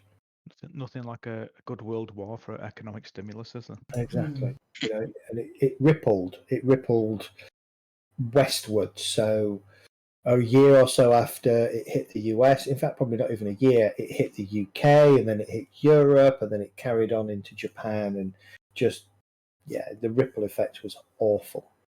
Lots of people out without jobs, very high interest rates. Kind of sounds like today, really. I was just thinking, we're not far off. The journey down to Savannah is pretty straightforward. Joseph, ever being interested in flying, you know, you can, you know, you get used to it very quickly. The airplane is, yeah, it's a bit noisy. It's a little bit cold, and yeah, it's fast, but yeah, it's 190 miles an hour, right? You know, we have modern cars that can go that fast. Modern airplanes fly about nearly 3 times the speed of that, but it's just the way it is. You know, by the 1930 standards, this aeroplane is on the cutting edge of transportation, and certainly the modifications that have been made to it. You know, you learn that it has more range. So instead of it being limited to sort of 1,000 miles, it's actually got a 2,000 mile range on it, due to some efficiencies in the engines and some changes in the fuel, the wing-based fuel cells. You learn on the journey down from Frank that the plane is capable of going international, which the DC-2 can't do normally. Although he's only taken it, it's only been international a couple of times. While we're flying down, I will go up to the cockpit with usually with a glass of something in my hand and sit in the co-pilot's seat and just ask basic questions to Frank and watch what he's doing and so on, just to see how this thing handles. Okay. Frank's happy to talk to you generally about the aeroplane and about flying, but he doesn't really give you any information about family. If you want to spend 1 point in piloting or flattery, you might be able to get him to open up. I think we'll go on the piloting side of things purely because that's what we're talking about, and I'll just edge it towards a personal question or two. Okay. Just to see where it goes. So likewise, just click plus the plus sign on your piloting, hit the magnifying glass, and that will indicate to me that you have spent a point in piloting. If your character sheet doesn't open, refresh the browser. No, that's fine, and piloting is on there.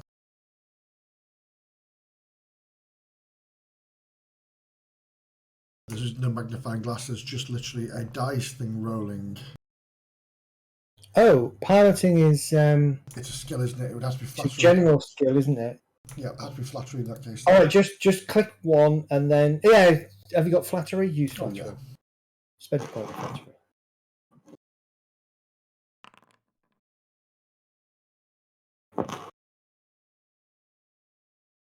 Hour or so, Frank's a little bit reserved, you know, and you kind of expect that to some degree.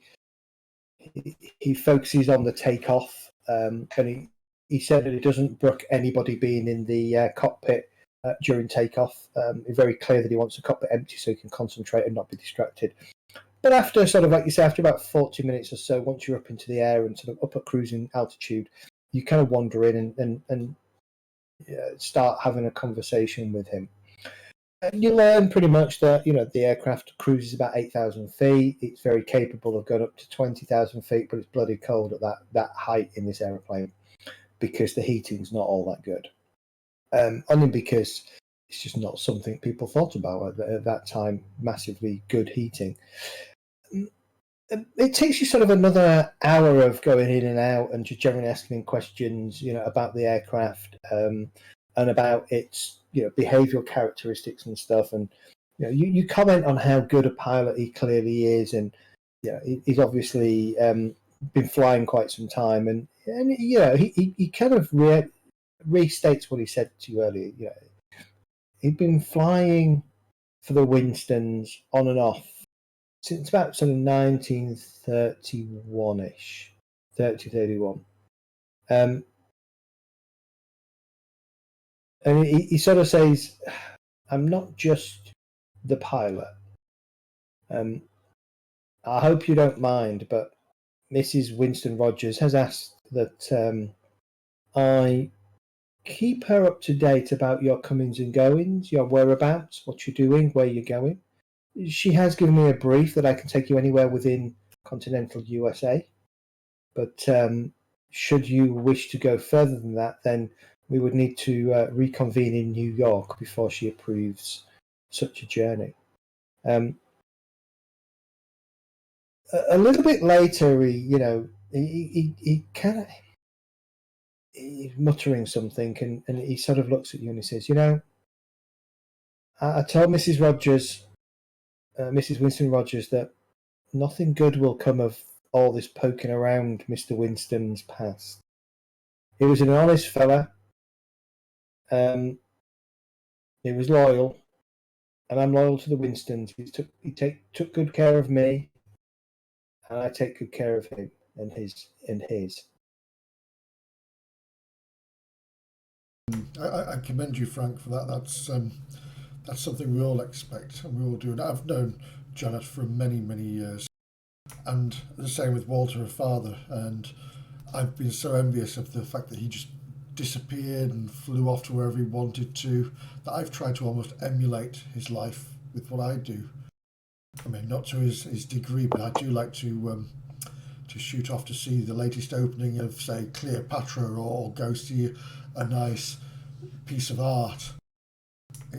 Yes, but loyalty is something that should be held dear. During the 4-hour flight, Ralph, one of the books that you grabbed from the bookcase, coincidentally, maybe deliberately, appears to have some information, generally speaking, about Savannah.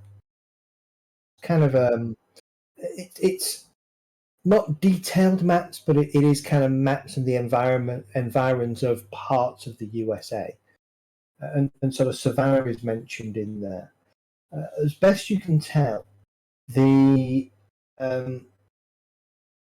two addresses, 513 West Henry Street and 23 Old Hope Street. The first does appear to be within the city limits itself, but the second, the Old Hope Road, does not appear to be in the city limits. It appears to be somewhere outside.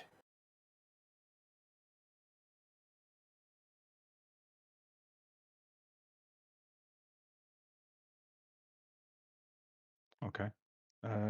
What I'll also be doing in the 4 hours or so, I'll be putting in my notebook a page for each of these books, and then just making quick notes on, if it's a thick book, I'll be going through chapter just quickly, chapter by chapter, putting the chapter names in on the book, and a quick one-liner to roughly what it's about. Just flicking through. If it's a pamphlet, a little bit one page and a little bit thingy, just so that I've got like a list of the books that I've brought, just in case I've got a book on that to reference. There'll probably be a library down there, so but it's just in case we're in between libraries. The books that you pulled off the shelf, they're all, as I say, they're all kind of entry level materials. They don't.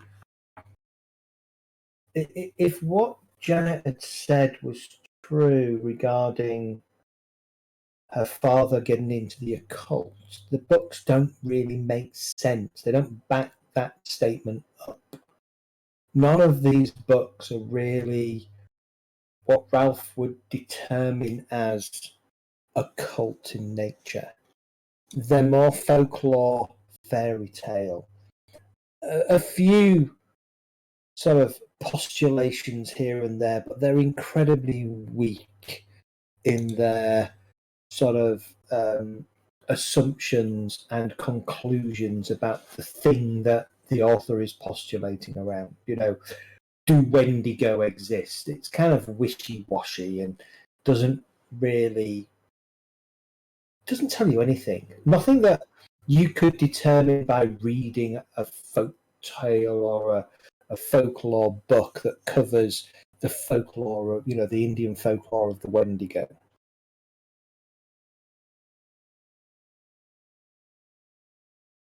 Okay. I'll let everybody know about these 2 addresses then. Yeah, I remembered you have a cult, don't you? As a I do, yes. Why would he keep books that have no real reference to anything? Maybe this is his on the face of things collection. Or maybe This and then there's an actual real collection somewhere, which has got all the juicy stuff in it. or it could be his entry level into what he then took further. Margaret, as you ask that question and you kind of listen to the responses, you are drawn back to something that Janet said, that he specifically burnt a load of books after his return in August 24. All the juicy stuff.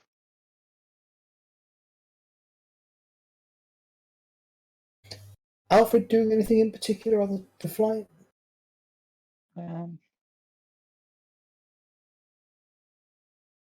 If Ralph will allow me, I'll start looking through one of the books, the one on Celtic mythology type of thing, just as something to read on the way.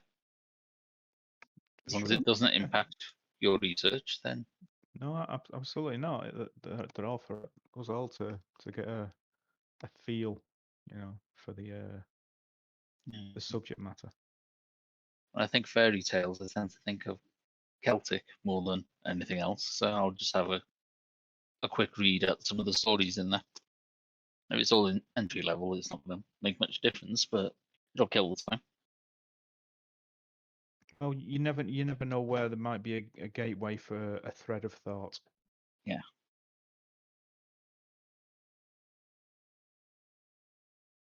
Okay. You spend some time reading through the books, rereading letters, looking out the windows at the sprawling US countryside below you. Joseph, as the flight gets longer and longer, more and more into the flight, you spend more and more time in the cockpit. And sure enough, about half an hour or so, sort of it's about 3 hours, 45 minutes into the flight, you can make out the familiar view of a runway strip in the far distance. And Frank looks over at you and, if you don't mind, Mr. Westmore, I've got a matter of landing the aircraft to pay attention to. So if you could just return back into the cabin and ask the rest of our guests to fasten seatbelts, that would be excellent. We should be on the ground in 40 minutes. Hey, Captain. And I'll slap him playfully on the shoulder, not playfully, friendly on the shoulder, and then walk into the back and ask everybody to put the seatbelts on. Okay. And while we're going down, I'm going to introduce myself formally to everybody so they know who I am. And say, Janet seems to have gathered you all for your particular skills. So please, if one at a time, why don't you tell me what you do?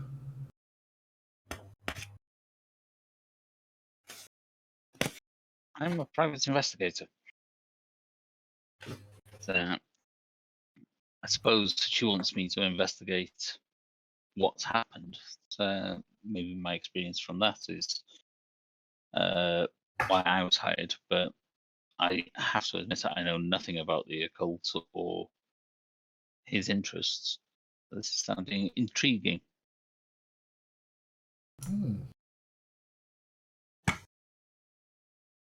How about you, my lady? Margaret?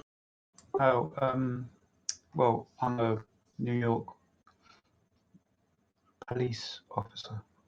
Well, detective.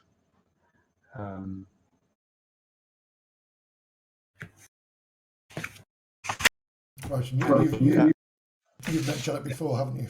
Yeah, she came to the police ball and had a long chat with her because of one of the cases I solved.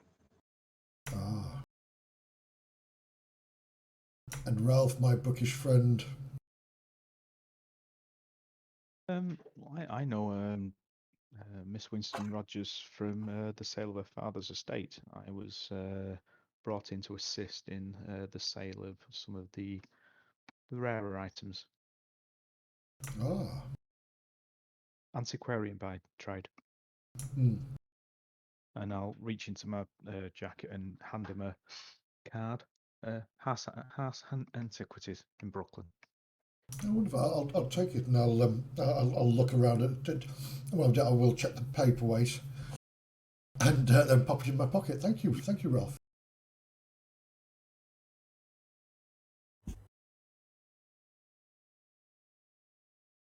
And as you probably all gathered, You're a family friend. I'm a family friend. Yes, a very very long-standing family friend. My older brother went to school with Janet, and we used to always go across to the Texas house and have tea there. Yes, good times.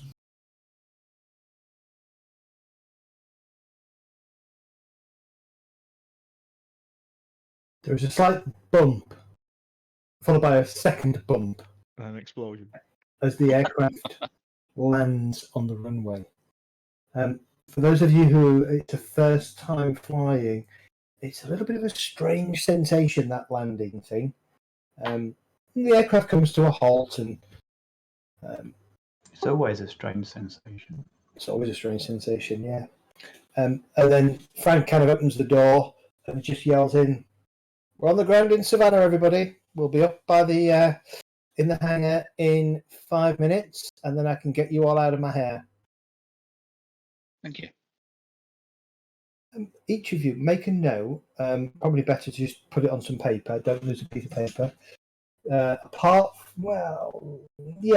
All of you have a 2-point credit rating pool that represents your $500. Rather than giving you a credit rating bump by 2 points, you have a separate credit rating pool to represent the cash that you were given by Janet.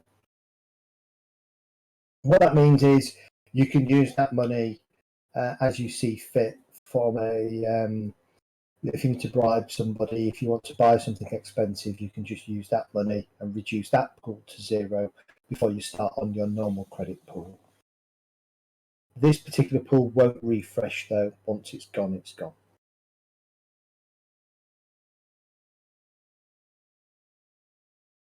Okay. Let's just hope I don't get beaten up by the locals and it all stolen. I guess not.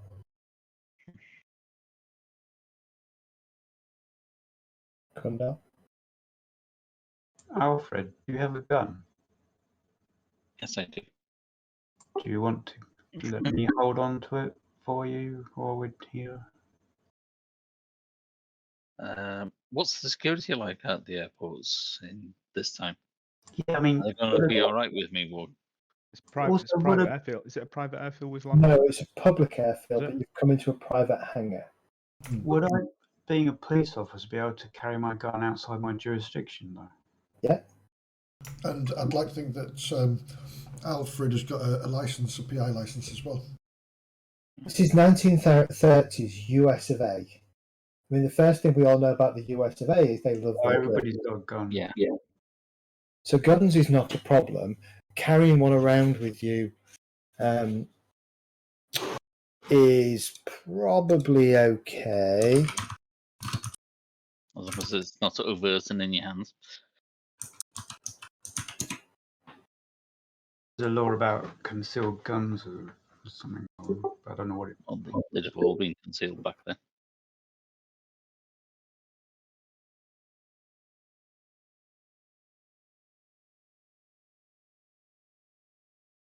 The only thing you've got is, in New York in particular, the Sullivan Act of 1911 required you to have a concealable firearms license. And I would argue... Was that a cat? Yeah, I'm just pausing because I think he's got something stuck. And I would say that both Margaret, because of being a cop, and Alfred, because of being a PI, you both have that license. Beyond that,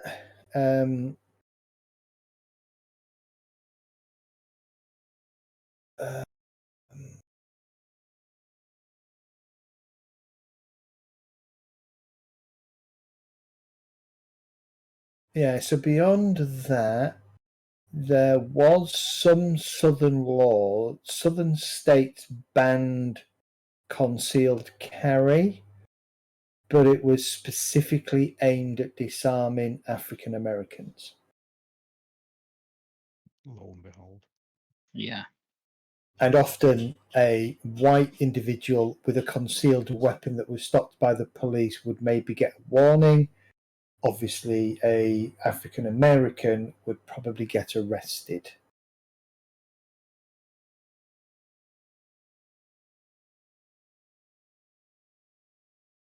So as long as I keep it in my bag, it's probably not classed as concealed so much as I can't get it out. Yeah. And to get into trouble. Yeah, just bear in mind, specifically, the Constitution gives you the right to bear and keep arms, so having a gun is not a problem.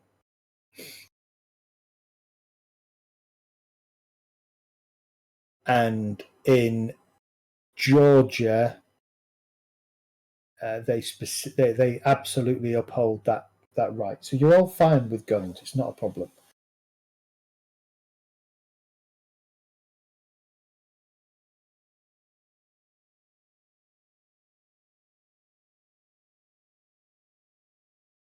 Okay. You arrive at the hangar. Door opens. Stairs come up. Disembark. What are your plans? Anyone been here before? The other way around? No, it's my first time here in Savannah. Looks like an interesting, beautiful place. I've not left New York. It was certainly warmer than New York. Yeah, it is. It is definitely warmer. So we should find a place to stay, and first protocol will be getting a cab. Or a driver, whichever. That's like a good idea. I'm assuming that Mr. Keen's going to be staying with the plane. Indeed, he is. Yes, he says. Yeah, yes, he says. I will be here when you need me. Telegram over. Yeah, he says just send a telegram over. I'll be staying probably the pilot's mess in the or here with the plane when you're ready to depart. So do we get into centre? So we need his mobile number. Find a hotel somewhere, suite, and then we can look at the address that's in Savannah Centre, and then look at the one that's on the outskirts. First, find out where they are. Yeah. One on the outskirts was where he was living when he said that he wrote the book. So I would half expect him to have hidden it there.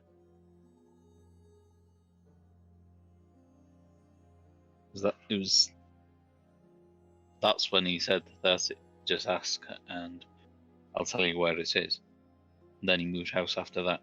But back then, was it the house after that he started to The house he moved feel better. to was the 23 Old Hope, wasn't it? But he went. He was at 513 West Henry Street, and he went back there again, didn't he? Indeed. 513 is when he started to feel like it was all a dream type thing, didn't he? Well, I'll tell you what, we need to find a phone book. Yeah. Have we got one? Keep those in the library? Yeah, most of the time, yeah. The phone books in the library. And they were in the hotel anyway. Or at the hotel, yeah. Hotel might be better because I might not be allowed in the library.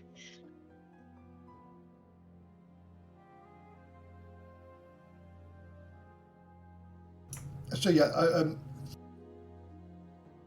I'm not sure what Savannah puts on driver-wise, but is it taxis or do they have private cars? It would generally be taxis, but you could also get a private car. Well, ease of use. If you'll get into a taxi, and then I'll ask the taxi drivers to take us to the best hotel in Savannah.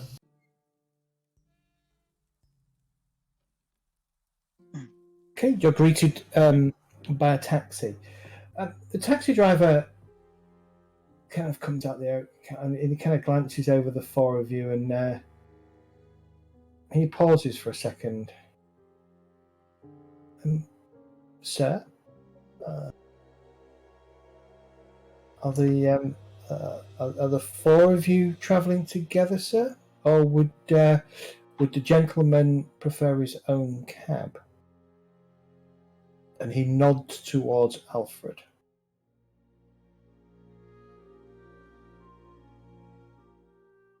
No, we'll be travelling together. I don't go anywhere without my assistant. Sir, may it be advisable for the gentleman to take his own cab?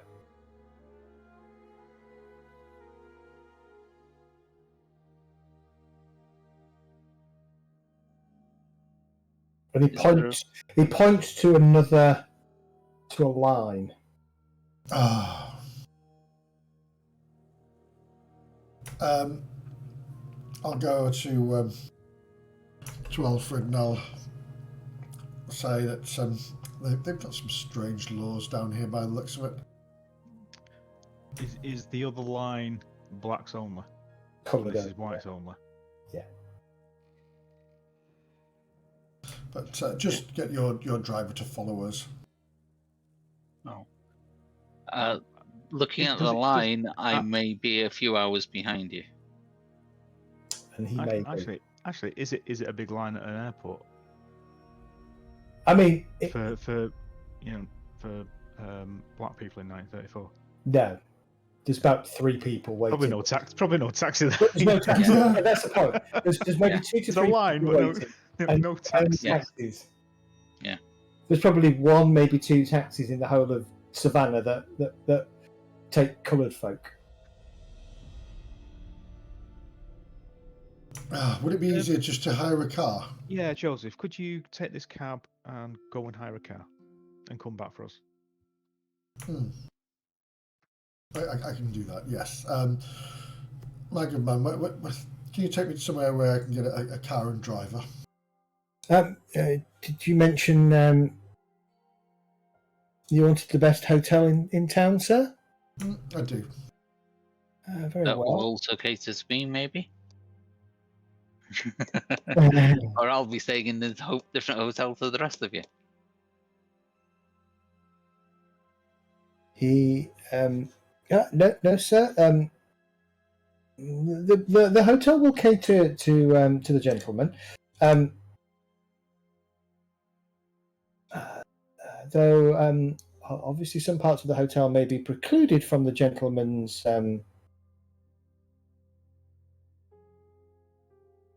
itinerary, shall we say. Looks like you won't be going to the bar.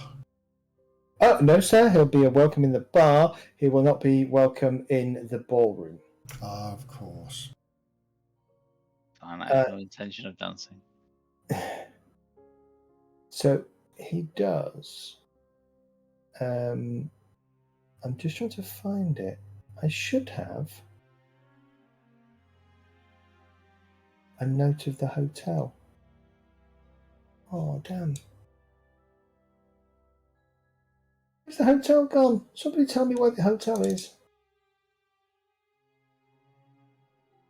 Which one? No, it's a hotel that I was looking for. I forgot what it's called because I can't find. I've got a card that should have the hotel details on, the name of the hotel, and a picture. I thought I'd uploaded it into here, but I can't see it. Okay. Double check I haven't put it somewhere else. Oh, there you go. I know what I did. So I created it as a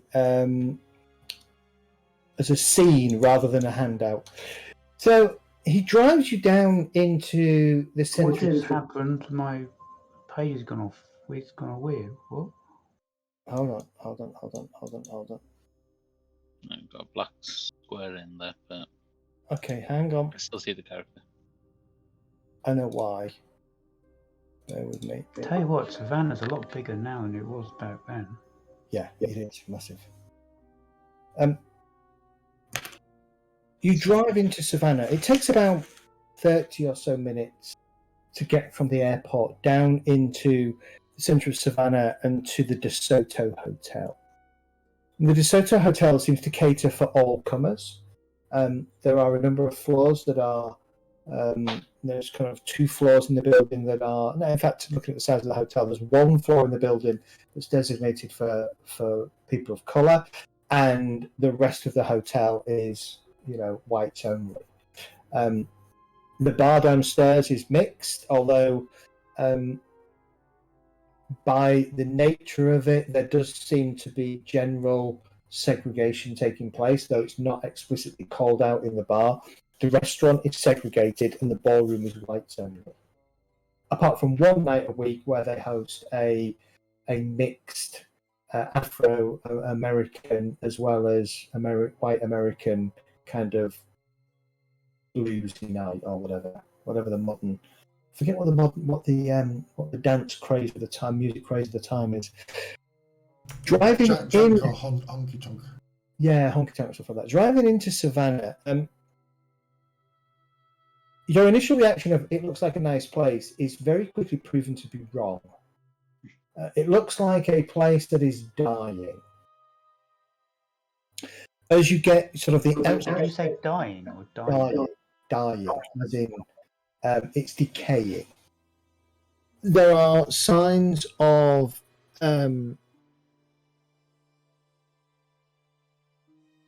neglect, decay, everywhere you look.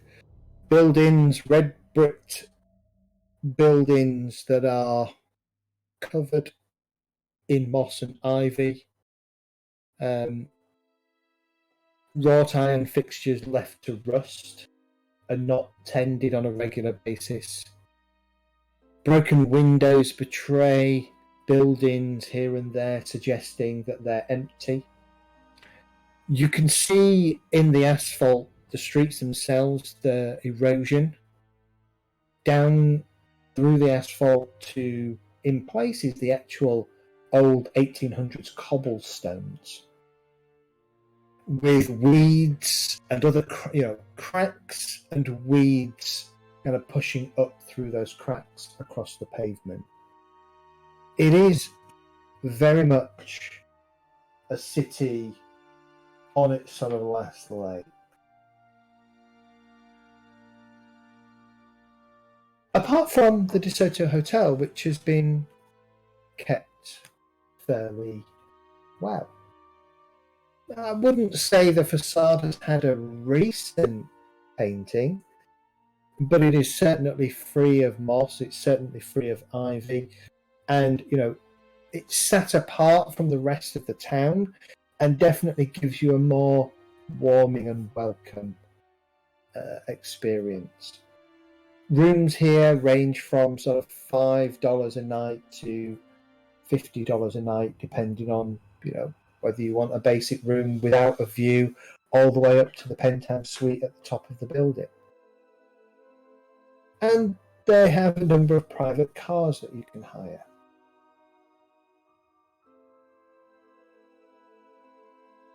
Which is perfect. So for one credit spend, so one spend from either your 2-point pool or your normal credit rating, you'll be able to buy accommodation for the group for a week. You'll be able to live in the hotel for a week and utilise transport and stuff like that. Mm-hmm. Quick question about the... I say elephant in the room, but that's wrong. If I rented the penthouse, could we all go in there, or is that still white only? The penthouse would be down to you to decide. It's probably got like a servants' wing as well, or something like that. I So would if thought so, you're coming in with servants, then and they happen to be black, then Fantastic. So Yeah. who knows? In that case, I'll hire. You're chucking money at them. Basically, you're chucking. You're chucking. If you put a 1-point spend into this hotel, you're chucking $200 or $300 at them, right? Yeah. And you're just saying, I don't want any questions asked. I just want to be waited on. I want to be treated like your number one guest for the week, and all my associates you treat in the same way as you would treat me. Otherwise, I'm going to be very unhappy with you. Wonderful. In that case, that is what I will do. And give you a 1-star rating on, Telegram. TripAdvisor. TripAdvisor, yeah. TripAdvisor 1934. So the rest of you you're kind of stood outside the main terminal building of the airport for a good maybe hour and a half, 45 minutes before this rather deep blue looking sedan rolls up with a coloured gentleman behind the wheel. He gets out, doffs his cap, and do you go back with the car, Joseph, or are you? I would go back with the car just so they know it is Okay. myself. He comes out and immediately, because Joseph's kind of pointed you out, this car pulls up and the gentleman gets out and he immediately opens the trunk and starts to grab your bags and load them in there. And then Joseph kind of climbs out of the car, smiles at you all, and invites you into the back of the car. Thank you. I'll open the door. After you. Wait, hang on. So Joseph went on through front when you stayed at the airport? Correct. All right. The car is it's quite a nice car. Typical sedan of the time. Easily seats the 5 of you. Well, I say easily, it probably doesn't easily seat the 5 of you. It's probably a bit of a squash in the back. That's a good job, because only 4 of us. Yeah, there's 4 of you, isn't there? Because I can see me on here. Oh, Yeah, 4 of us and the driver. Yeah, 4 of you on the driver, so there are 5 of you in total. Got like a ghost following us around? There's 3 in the back, yeah. Say that again, sorry? We've got a ghost following us around. He keeps talking to us, in our heads. Yeah, exactly.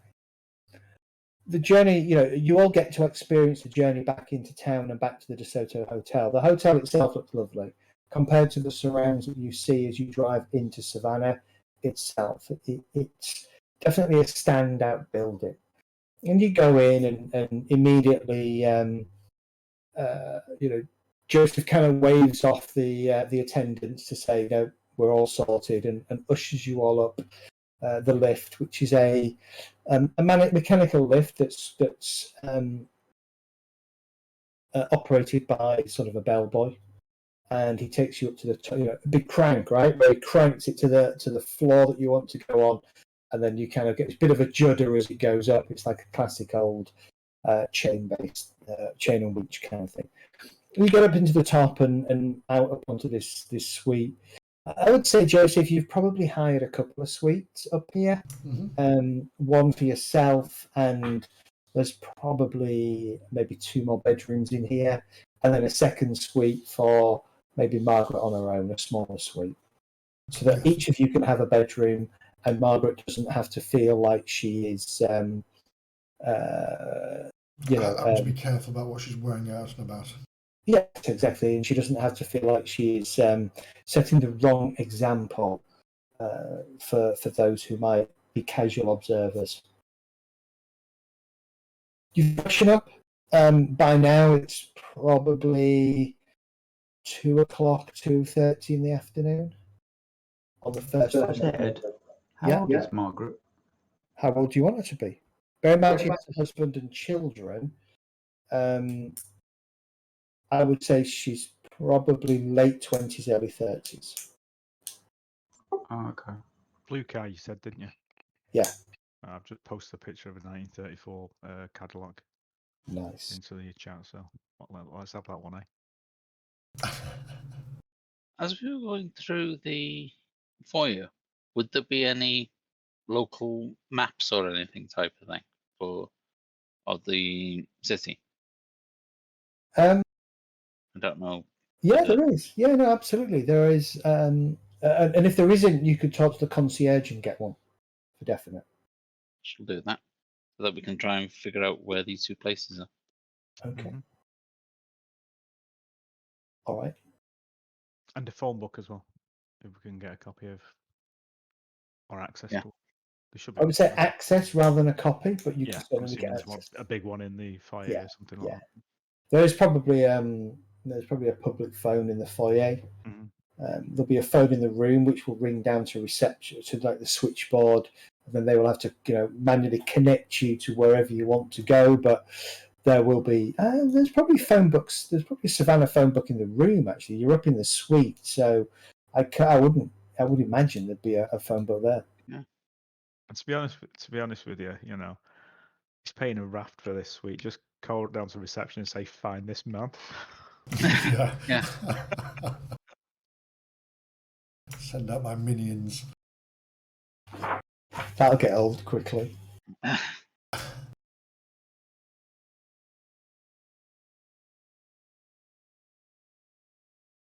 And I do think dinner is on, or lunch, I say, is going to be on the menu. You want lunch in the restaurant, or do you want lunch served up in the room? Served up in the room for the time being, so we can go through these maps and phone book. I'd have to be in a different area anyway. You would in the restaurant, unfortunately, yeah. Yeah. Okay. Food comes up. Food is very good. Certainly better than the cold fare that you had on the plane that you kind of called breakfast. It's decent. It's good quality, well cooked, to your liking. The wine that is served with it is very good, and it's not a cheap meal. Yeah, it's probably a few dollars, maybe a couple of dollars a head, which for the average person would be beyond their real means of living. And you kind of enjoy that for a good hour or so, and then push all that away and start to peruse the phone book and the maps. The first thing that you note is the 513 West Henry Street address appears to belong to a building called the Joy Grove Sanitarium. Makes sense.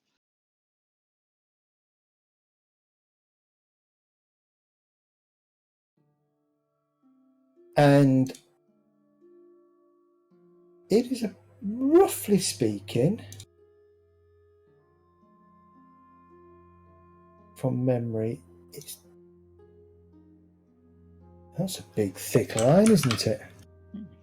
Let me set my settings up a little bit. Do a 2 pixel line.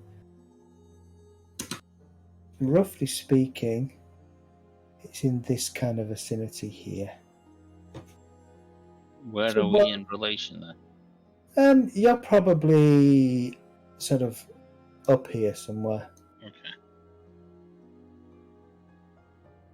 So it's as the foot as on foot goes, it's probably a half an hour walk. Driving, it's 15 minutes, Looks depending like- on what the traffic's like. On that scale, looks like what, 5,000 feet? Yeah, something like that. So what, 3 miles? No, it's not. That's a mile, isn't it? 5,000 feet.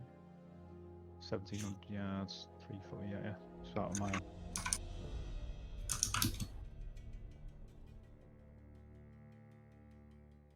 It's just short of a mile, so it's about a Yeah. mile. Yeah. 15-minute walk, like you said. 15-minute walk. Yeah.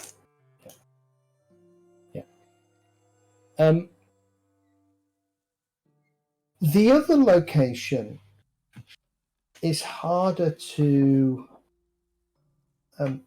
pin down. I found it. Sorry. It looks like that one by the lesser L. Yeah. For some reason now.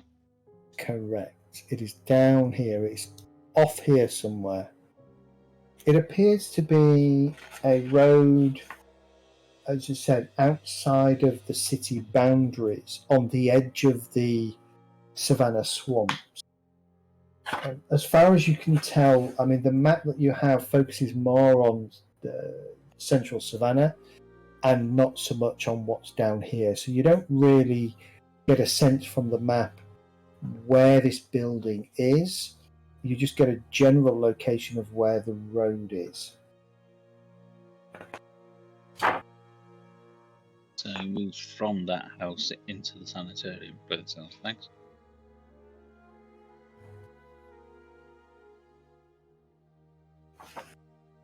Did Indeed. he then move out of the sanitarium though back to it? Yeah, I think so. I He said think he was.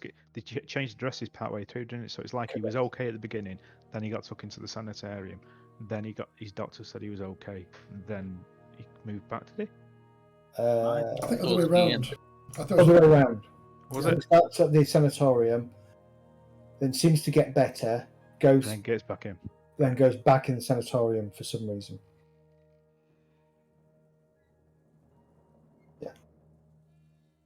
So that's where he's now.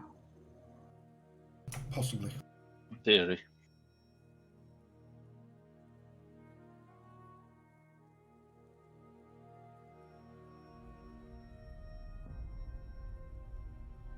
You could try and head to sort of the library and get access to the Office of Public Records.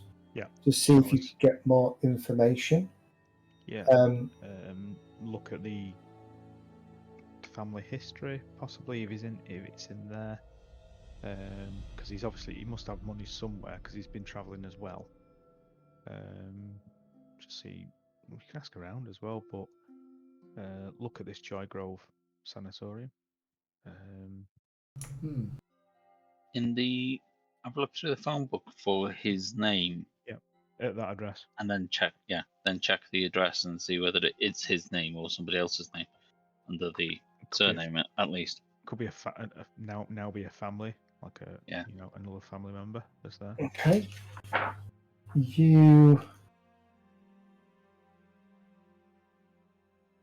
So it may be an idea because would any of us have a way of getting it in to visit him if he's in the sanatorium? Because I've not got any official capacity. I'm not sure whether anybody else has.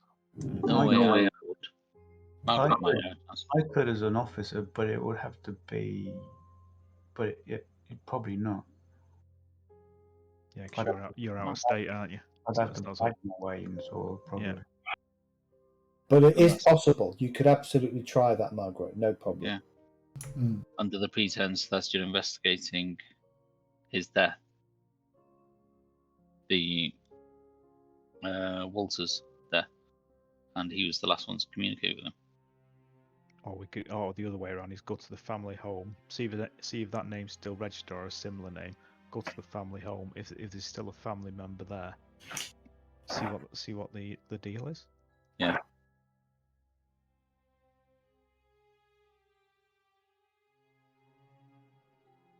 Yeah, go to the phone first building, wouldn't it?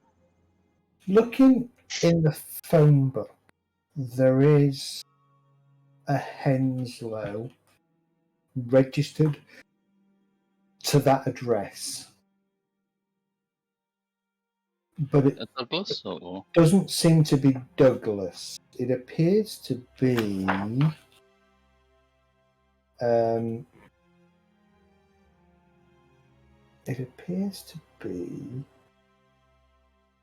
I don't know if she's got a name. I don't think she's given a name. She hasn't been given a name.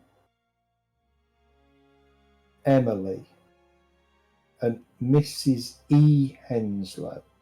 And this is at 23 Old Hope Road. Correct.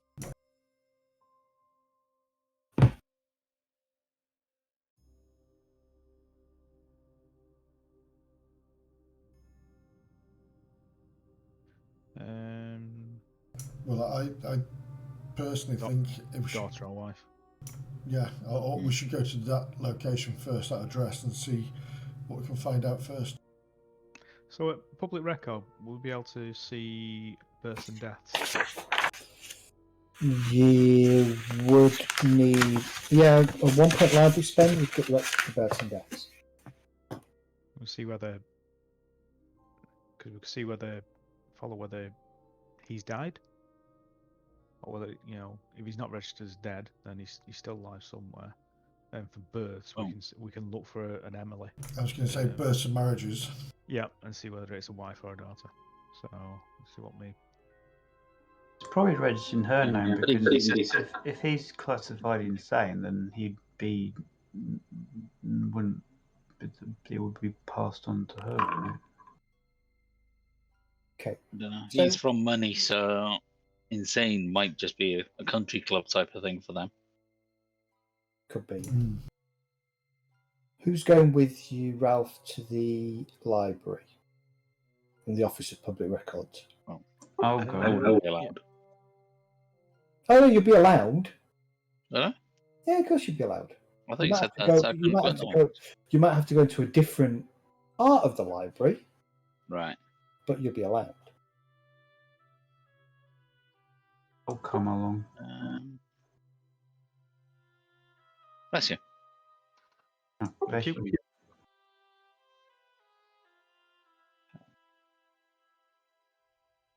I've got no library use anyway, so wouldn't help much. No. I'm going to have a wander over to the I'm not going to go into the sanatorium, but I'm going to have a wander and just look at the outside of it. Okay. Just have a look at some shops on the way. Okay. Margaret, what are you going to do? Go with Ralph or head with Joseph and I guess Alfred for a walk towards the sanatorium? I was sanatorium as well. I was going to the library. Okay, cool. All Yeah. right. So the sanatorium is a rather foreboding, somewhat impressive looking building. I've done it again, haven't I? Instead of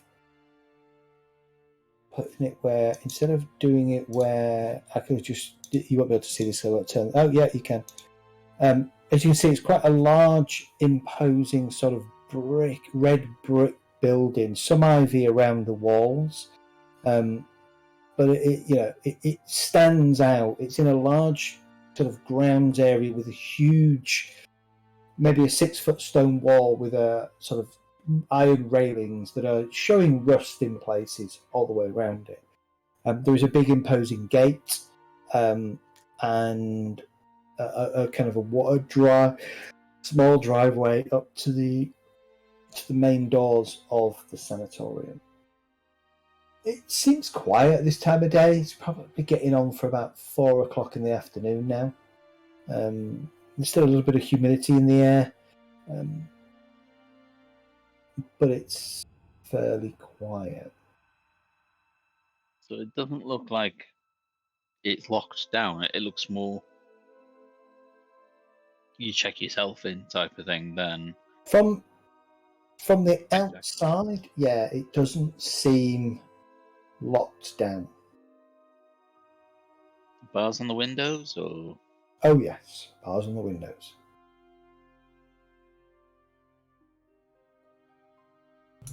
Looks an interesting place, doesn't it, Alfred? yeah, not easy to get in anyway. Well, I think they're more to keep people from getting out. Yeah. So usually getting in is easier. It's getting back out again that would be tricky. Yes. It's definitely not like the day spa that I used to go to. Did you have to wear straitjackets there? No, Optional. that's optional extra. Right, okay. Do you fancy getting something to drink while we're out here? Why not? I don't see the point of us going in there because I'd rather find out some more information. I just wanted to have a look at the place first to see if it was easy or hard to get into. Yeah. Is there a pub nearby that overlooks the place? There are several pubs nearby. One of the things you've noticed about Savannah is there does seem to be quite a large number of drinking establishments. Yeah, it's for all those people that had their houses foreclosed and that's somewhere to sleep. So yeah, well, I'm not going to pick out a high-end bar. I just want just a rough and ready go for a drink where Alfred's going to feel comfortable in. Yeah, there's plenty of those you can find. Somewhere close by that we can keep an eye on the comings and goings of the asylum. Okay. Does somebody want to give me a 1 point streetwise spend? Can do.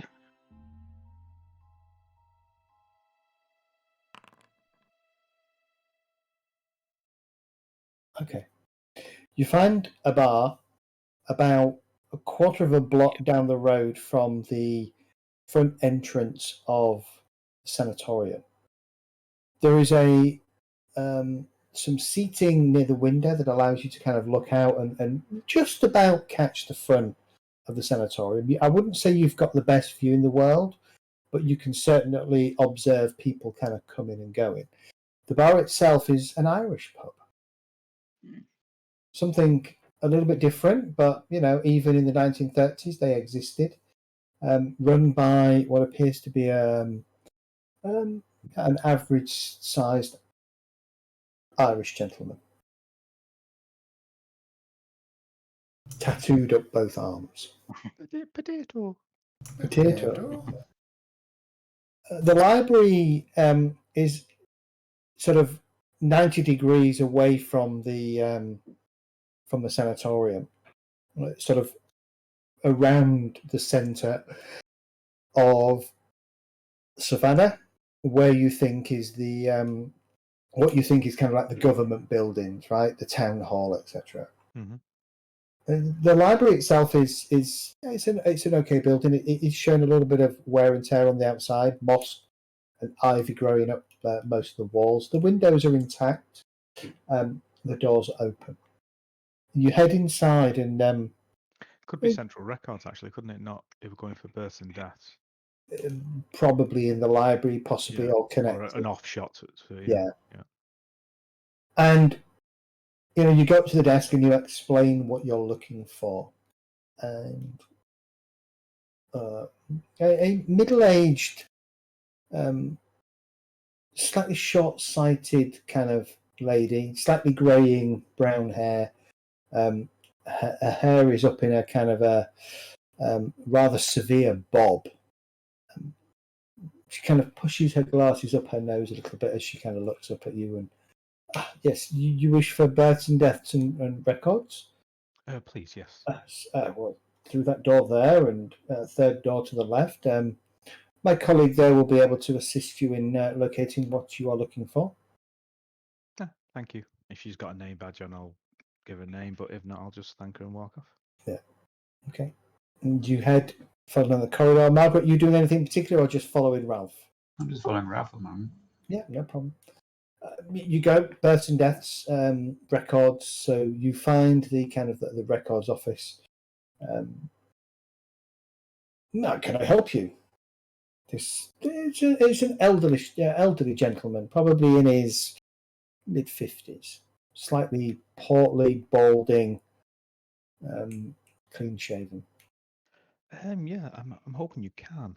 I'm looking into one of your Savannah locals. It's the surname's Henslow. Now I'm working for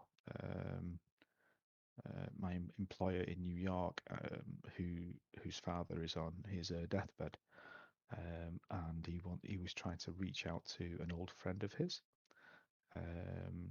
and but he's in and out of consciousness, and all we could really get out of him was a name and Savannah. So we've been sent to Savannah to try and locate him, see whether they can reunite before my employer passes on. Like I say, the surname is Henslow, and we're just looking for a family in the area. I think they've been here a good long while. They may have residency down Old Hope Street, so that may be either a child bought at home or now the gentleman's name we're looking for. Let me find it. I'll start looking through my notebook. Is a Douglas Henslow, Mr. Douglas Henslow.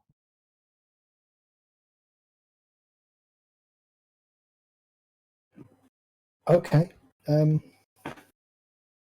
If you can Just point me, to, if you can point me in the direction of the records, I'll go and do the legwork.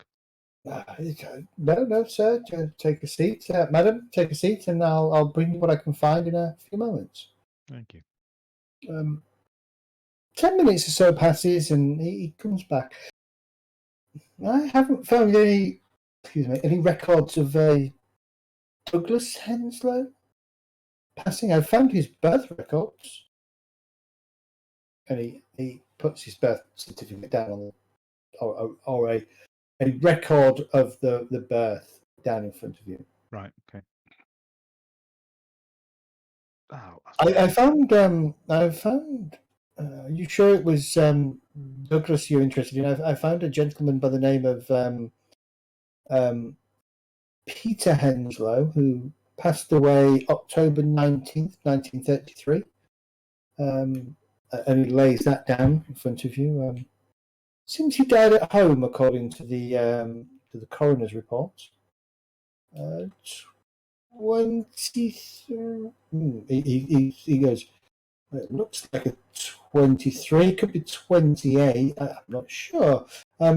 Old Hope Road? Ah, yes. One of the more isolated parts out of town, about 12 or so miles away. He did mention, like I said, he did mention Old Hope, so that could be maybe Peter was a brother. Well, Yeah. no. According to the report here, he was 62. So, of course, unless Mr. Douglas is Douglas Henslow is of a similar age. I mean, you didn't tell me how old he was. Whether you know how old he is, I don't know. But yes, this what was the date of birth of Douglas on the birth records? 93, about 1883 or so. So it'd be about 51. No, it should be 41. So 93. 93. So, okay. Yeah. I thought maybe Peter Henslow was the father. And, well, that's well. I think we're definitely looking for a Douglas. So I know he's alive. That's wonderful. I just need to find out where he lives. But 23 Old Hope Road, you said, and about 12 miles away. That could be a wonderful assistance. Thank you. You're welcome. He kind of smiles as he picks up the cards again and looks quite pleased with himself.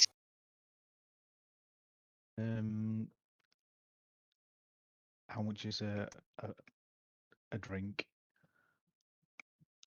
A pint. I'll sort of like just slide some money over the desk. Thank you. You saved me a lot of time. Buy yourself a drink if you drink, or something for your wife. He takes the couple of dollars, or the whatever you put. Whatever the equivalent of a meal or something like that. Yeah. You know. And he just smiles at you. Thank you very much, sir. Didn't have to, but it's appreciated. You're doing your job, but you've done it exceptionally. Thank you. You're welcome. Madam, anything I can do for you, or are you with a gentleman? I'm with the gentleman. Very good.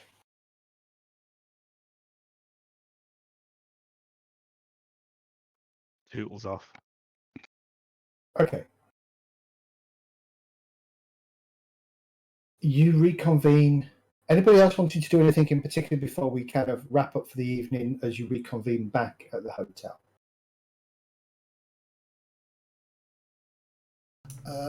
No, we'll. Well, I'm assuming we'll. Alfred, is there anything you can think of you would like to do? I'm assuming nothing's happened at the gate. There is. It would appear there is a small hut near the gate, on the inside, and you did see a car pull up. The gate open, like a small opening in the gate open, so like a gate within the gate, and a gentleman in white, like orderly's clothing, kind of stepped out and head in the window, had a chat, then stepped back in, pulled open the gate physically, allowed them to go through. That's all you saw. How obvious would it be if I'd have looked through my binoculars at him from the pub? Pretty obvious. Right, okay, I wouldn't have done it then. Just to try and see if I could recognise him in the future. But let's have a look.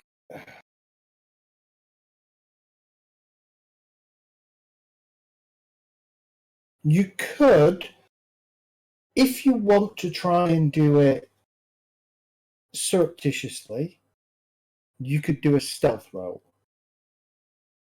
Okay. Yeah. So your target number is going to be 4. It's up to you whether you spend any points from your stealth pool to add to the roll. I will. 1 or 2. That's the question. When it comes to adding to your pool for the dice roll, you can spend as many points as you want. You're not limited to 1 or 2. Right. Okay. Well, I've only got 3, so Yeah. I don't want to burn all 3, really. I'll just do the 1. Okay, so just click on the plus for 1, and then hit the dice, because then that should update that to a +1, and then if you hit the dice, it will roll. 6.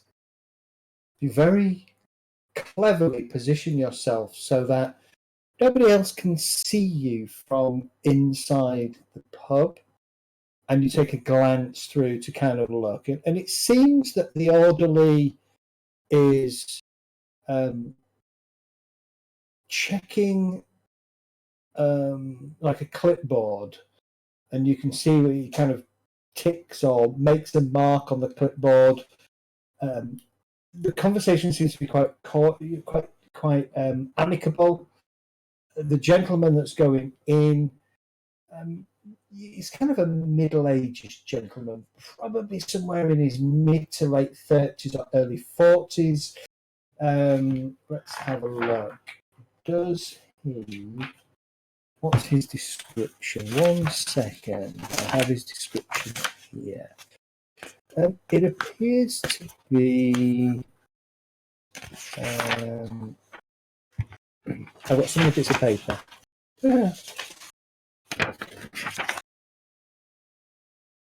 Actually, seems to be in his mid-40s. Seems to be slender build, salt and pepper hair, and bearded. Okay, I'll try and memorise his features in case I come across him again. No problem. You're a private investigator. I will say that that is very within your capabilities. Okay. Maybe before heading back, walk around the block around the sanitarium, see if it's the same all the way through, as in difficulties to get in. Right. So I'm assuming there's no easy ways.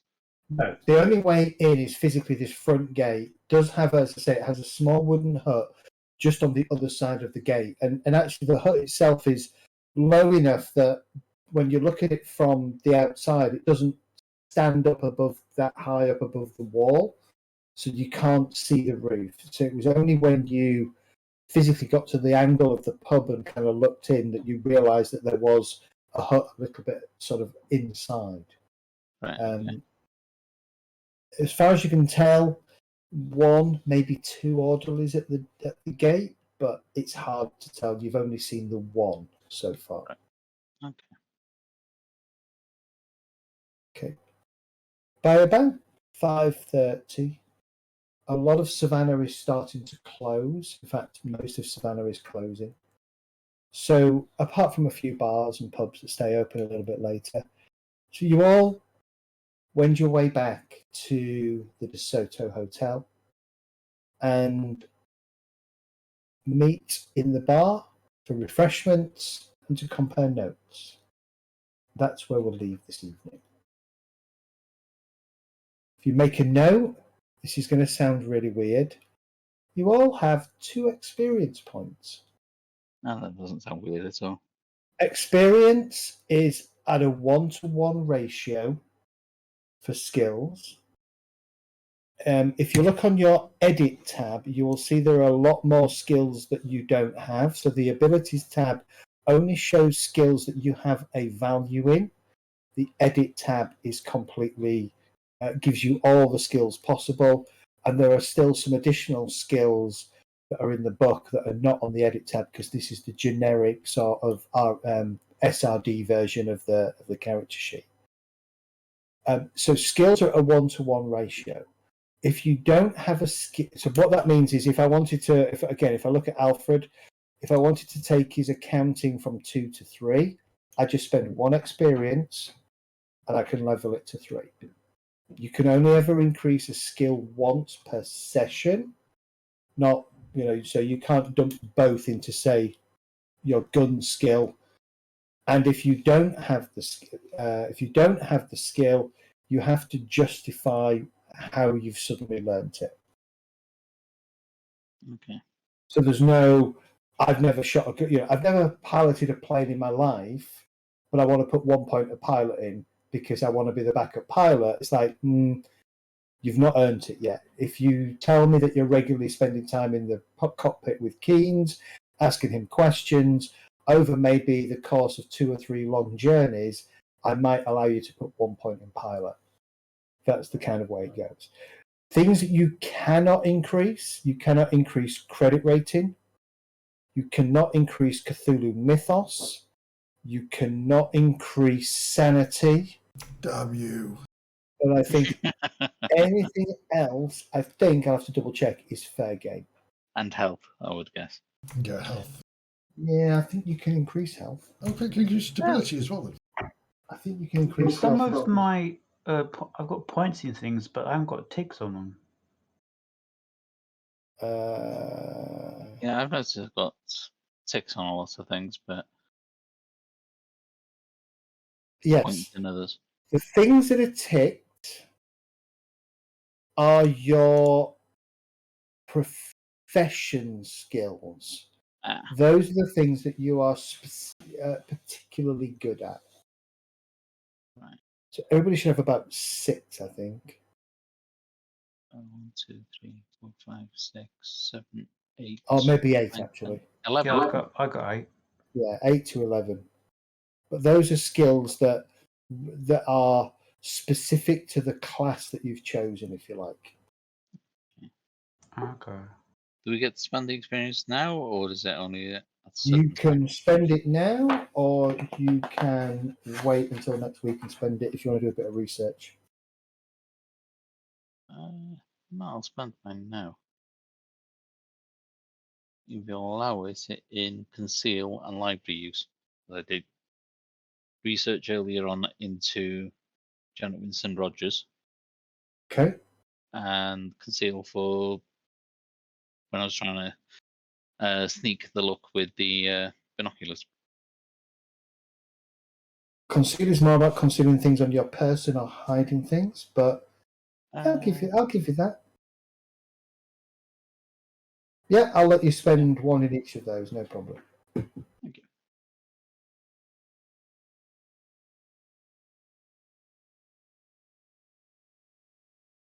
You did say you can't put 2 points in one skill, though, didn't you? Correct. Yes. The other thing you can do is you can atrophy a skill or 2 skills. You can atrophy up to 2 points, either from 1 skill or 2 skills. What that means is you decrease it by 1 or 2, and then you can reallocate those to something else. And that allows, and the mechanics behind that is you basically say, I haven't driven a car for 3 months, so my driving has gone from 6 to 5 or 6 to 4, as an example. Okay, well, I've done mine. I've increased my piloting by 1 because of the journey I took with Frank, and I've also increased my flattery by 1 as well. Yeah, that's fine. You did both of those. Does this also save then? Yeah, it should do. Okay.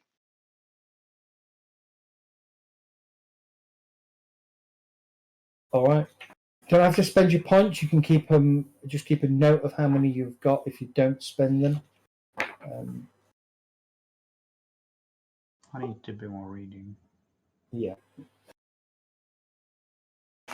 So that is the intro to Trail of Cthulhu in the system.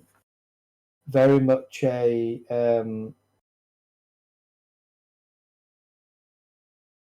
so you can't add or reassign points to credit rating, Cthulhu Mythos, or Sanity.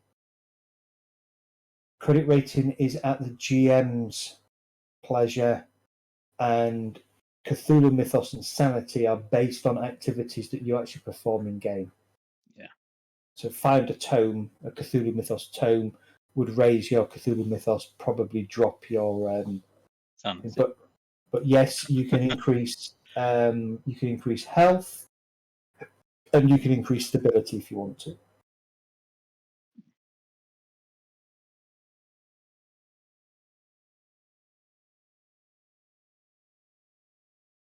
The other thing it says here, if necessary to preserve credibility, rationalise new abilities as areas of expertise you've had all along, but are only revealing later in the series or the story. So going back to your library use, you've probably used the library occasionally, but not often. But over time, you've gained enough knowledge to know how to navigate yourself around the library and get the answers you want. Yeah. So that's the game. Good. Yeah, that's enjoyable. It's very much about, as I was saying at the break to Dart, it's very much, there's lots of information gets thrown at you, and it's up to you guys to distill down the things, the clues that you want to pursue and how you want to pursue them. Yeah. So, looking at next week, you've got 2 avenues of exploration. You've got the house, what appears to be the Hounslow house, and you've got the sanatorium. Yeah. So you can choose which of those you want to explore first. And, things like the sanatorium, you might need Margaret to talk her way into the building as a police officer to get you inside to interview, whoever's in there that you want to interview. Yeah.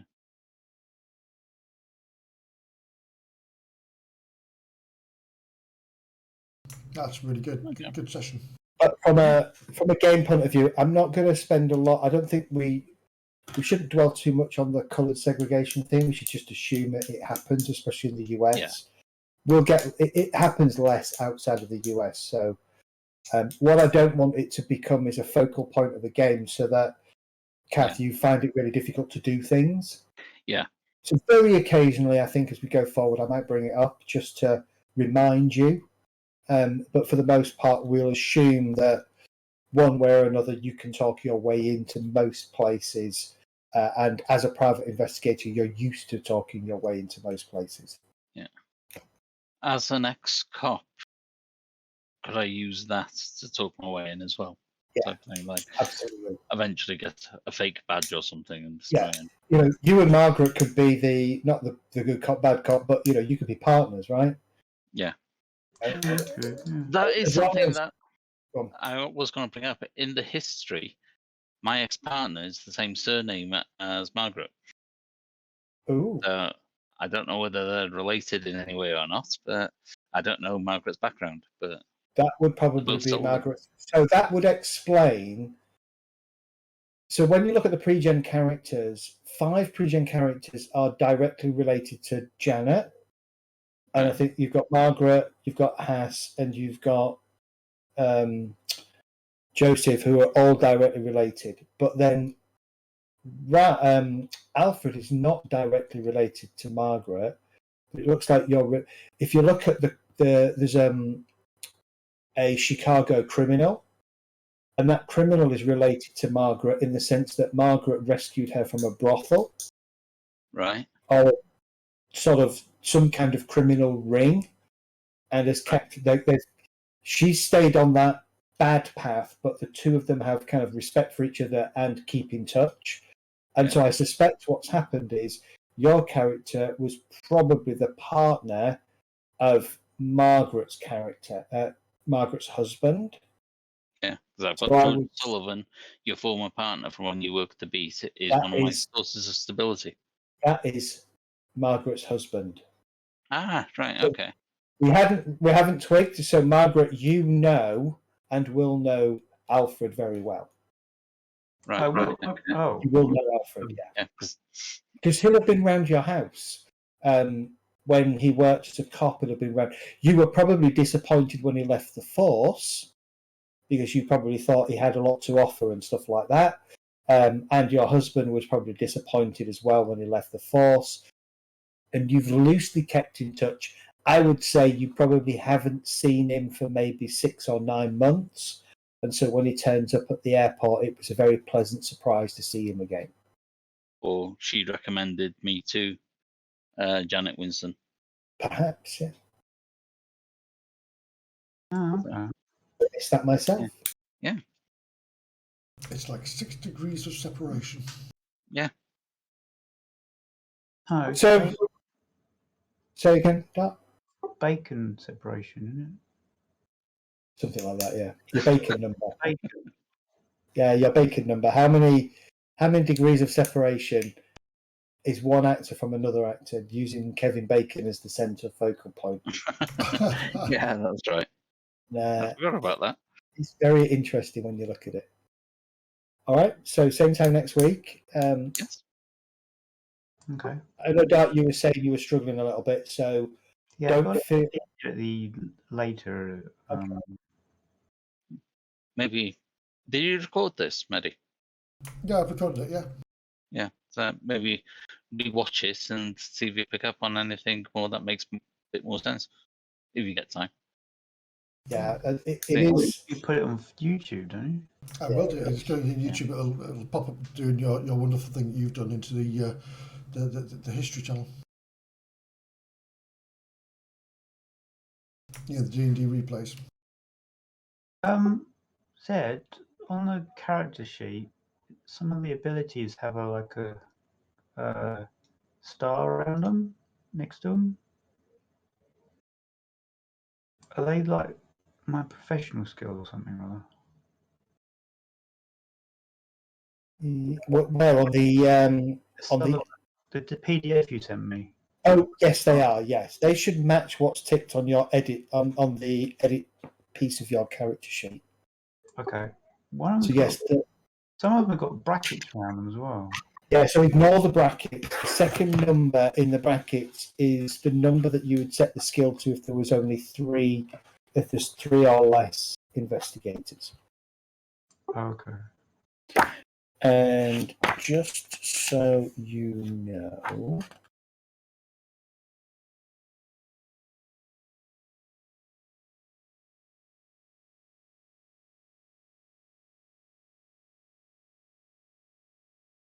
Yeah, I don't know that the tick skills really make a massive difference.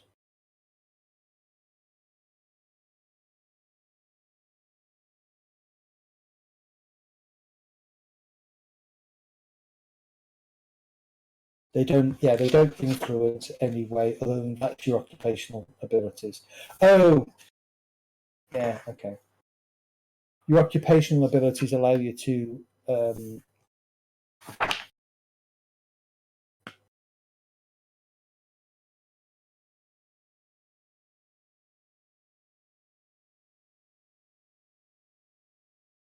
right. It's not relevant unless you're building a character, but the ones that are ticked are your occupational skills. And so for every point that you put in from your points to build the character, you actually increase your occupational skills by 2. Okay. So for instance, on Alfred, to get accounting to 2, if that's one of your occupational skills, which it is, would have cost you 1 point out of the 65 points that you have to spend, basically. And that doesn't carry over to getting XP. It's just Yes, 1 it point. does. It counts over on XP, so bear that in mind. So if you've just upped one of your occupational skills by 1 point, it will go up by 2 points. Oh, nice. Oh, does it though? No, that's a good point, actually. I don't think it does. Doesn't say that in the XP increase book. It says a 1-for-1 ratio, so ignore me. It's just 1-for-1. It's just literally at character creation. And should your characters expire or retire and you want to bring a new character in, we can go through character creation at that point. Yeah, there's something slightly off on that. The fact that one of my career skills is theology, but I've only got 1 point in it. Well, I spent 1 point that I got 2 in it. Is that one of your career skills? That's one of the ticked skills. Right, hang on. Let's see if I've ticked the wrong skill. You are a murder hobo, right? No? You are a private investigator. No, there is actually I just ticked in place, but I'll show you there. Look. I don't know if you can see. There is a hobo as a class. Is it a hobo with a shotgun? Yeah. Possibly. Private investigator. All right. So theology should not be ticked. Okay, I'll take that. So it should be accounting. Yep. Disguise. Yep. Driving. Yep. Law. Yep. Locksmith. Yep. Photography. Yep. Assess honesty. Yep. Reassurance. Yep. Scuffling. Yep. And shadowing. Yep, that's right. But theology was ticked as well. Yeah. Okay. Right, okay. That's unticked now. That makes sense. Cool. Cool. I made some notes. So we're back on Thursday, aren't we, at 7:15? Back on for Dungeons and Thursday Dragons? for D&D episode 38. And I believe, Catherine, you're stepping in for Jet. Jet, who is away next this week. Ah, well done. Cool. Look forward to Thursday, Jet. And we're back here again on Monday. I will be. Oh, it's your birthday, isn't it? Let us know if you can actually make it. But Oh, Well, yeah. I should be able to. My ink should be done in relatively short time. Well, short time. I don't think it's a full day sitting for the amount I'm done. But Cool. No problem. Fantastic. Well, I'll get you a cake and I'll eat it in front of you. Yeah. that's fine. It's a vegan cake that you have to eat. Oh, no. Oh, I don't know. Vegan cakes are fit. Yeah, fit to chuck in a bin. I was going to say, that does not sound appetizing at all. Oreos are vegan. That's true. Fruit pastels are vegan as well. Uh-huh. Yeah, it says on the packet, vegan. One of my girls You know what else is is lactose and what else gone? Water. Beef. Steak. A steak. Yeah. By the nature that the cow ate grass all its Grass, life, yeah. and then I just eat the cow, so I'm eating Yeah. vegan steak. So vegans basically just eat food. They do. They can't even have honey. No, not true vegan. Really? No, because it's Crazy. passed through a bee. And a bee uses it Right. because they spit on it, don't they, to make the honey? Yeah. So you can't have chocolate. Oh, can you? Yeah. No, you can't get Yeah, vegan vegan chocolate. Yeah, there's some gorgeous vegan chocolate. Most dark chocolate, when it's 85%, will be All vegan right. because they use soy in it instead of milk. Then I could go vegan then. Because it's only That's dark all I chocolate. need. Yeah, dark chocolate. Yeah. Well, I'd miss steak and bacon, especially bacon. Oh But god, yeah, bacon. I found some very nice bacon bits, which do taste like bacon, and I have those in on lots of things. I have there's them on top a, of pizzas and all sorts. I think it's a Japanese seaweed that apparently, if you fry it, tastes just like really strong tasting bacon. Ooh. That would actually make me eat healthily. Well, I almost bought I don't know some. what it is. I almost bought some vegan sausage rolls from Morrison's because I didn't read the vegan bit, and it's like you just have one sausage roll, grab that.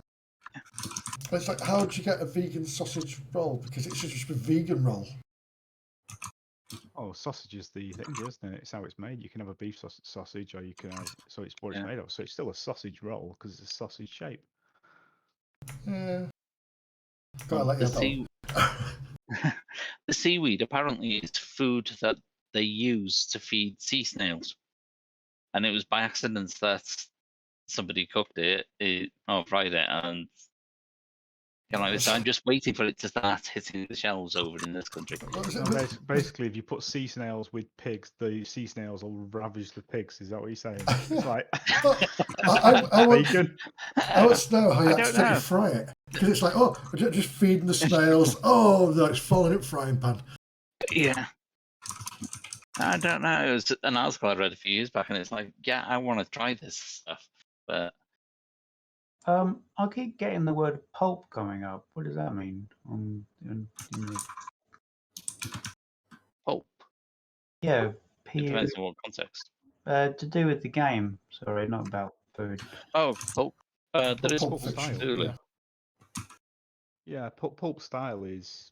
It's not like you get loads of pulp games. It's that 1930s Yeah, gumshoe. kind of actiony, Flash Gordon-y type thing, isn't it? And you can have John Carter from Mars, yeah, that type of yeah, thing. adventures in Africa. With the guy with the white shirt with his chest out, and hacking through trees and What's the stuff. name? Tarzan. Oh, right, okay. Yeah. Yeah, Flash so Gordon. if you look at Call of Cthulhu, the Chaoses and Rules, that's kind of what people call pure Cthulhu. Yeah. Um, That's the one that I'm used to. and in pure Cthulhu, if you end up with a gun out, something has generally gone horribly wrong. It's not the kind of game where lots and lots of combat happens. Whereas Pulp Cthulhu, And you've only got the gun out because you're about to shoot yourself because you don't want That's to get right. eaten by that thing. Your gun's going to do nothing, No. but you won't get eaten. You've got it wrong. What you do is you shoot your colleague in the leg, so he's the So he's slowest, behind and then you run away. I was in a game where that happened. Pulp Cthulhu, on the other hand, it's very acceptable to go toe-to-toe with monsters and start shooting the crap out of them. And then die. It is very, it is much more sort of, there's a lot more action scenes, if you like. It's like Savage Worlds. That's a pulp. Yeah. Pulp game. It is a pulp game, yeah. Savage Worlds is generally a pulp system. I like Savage Worlds. Yeah, it's good system. I like Deadlands as well. Deadlands is awesome. Deadlands is good, but you need the playing cards, so you can't do that online very well, can you? No. You can do some real sets. I think Fantasy Grounds Deadlands has got it. They've done it quite well. There is cards available in Foundry as well, but I haven't explored them. So you probably could do it. Yeah.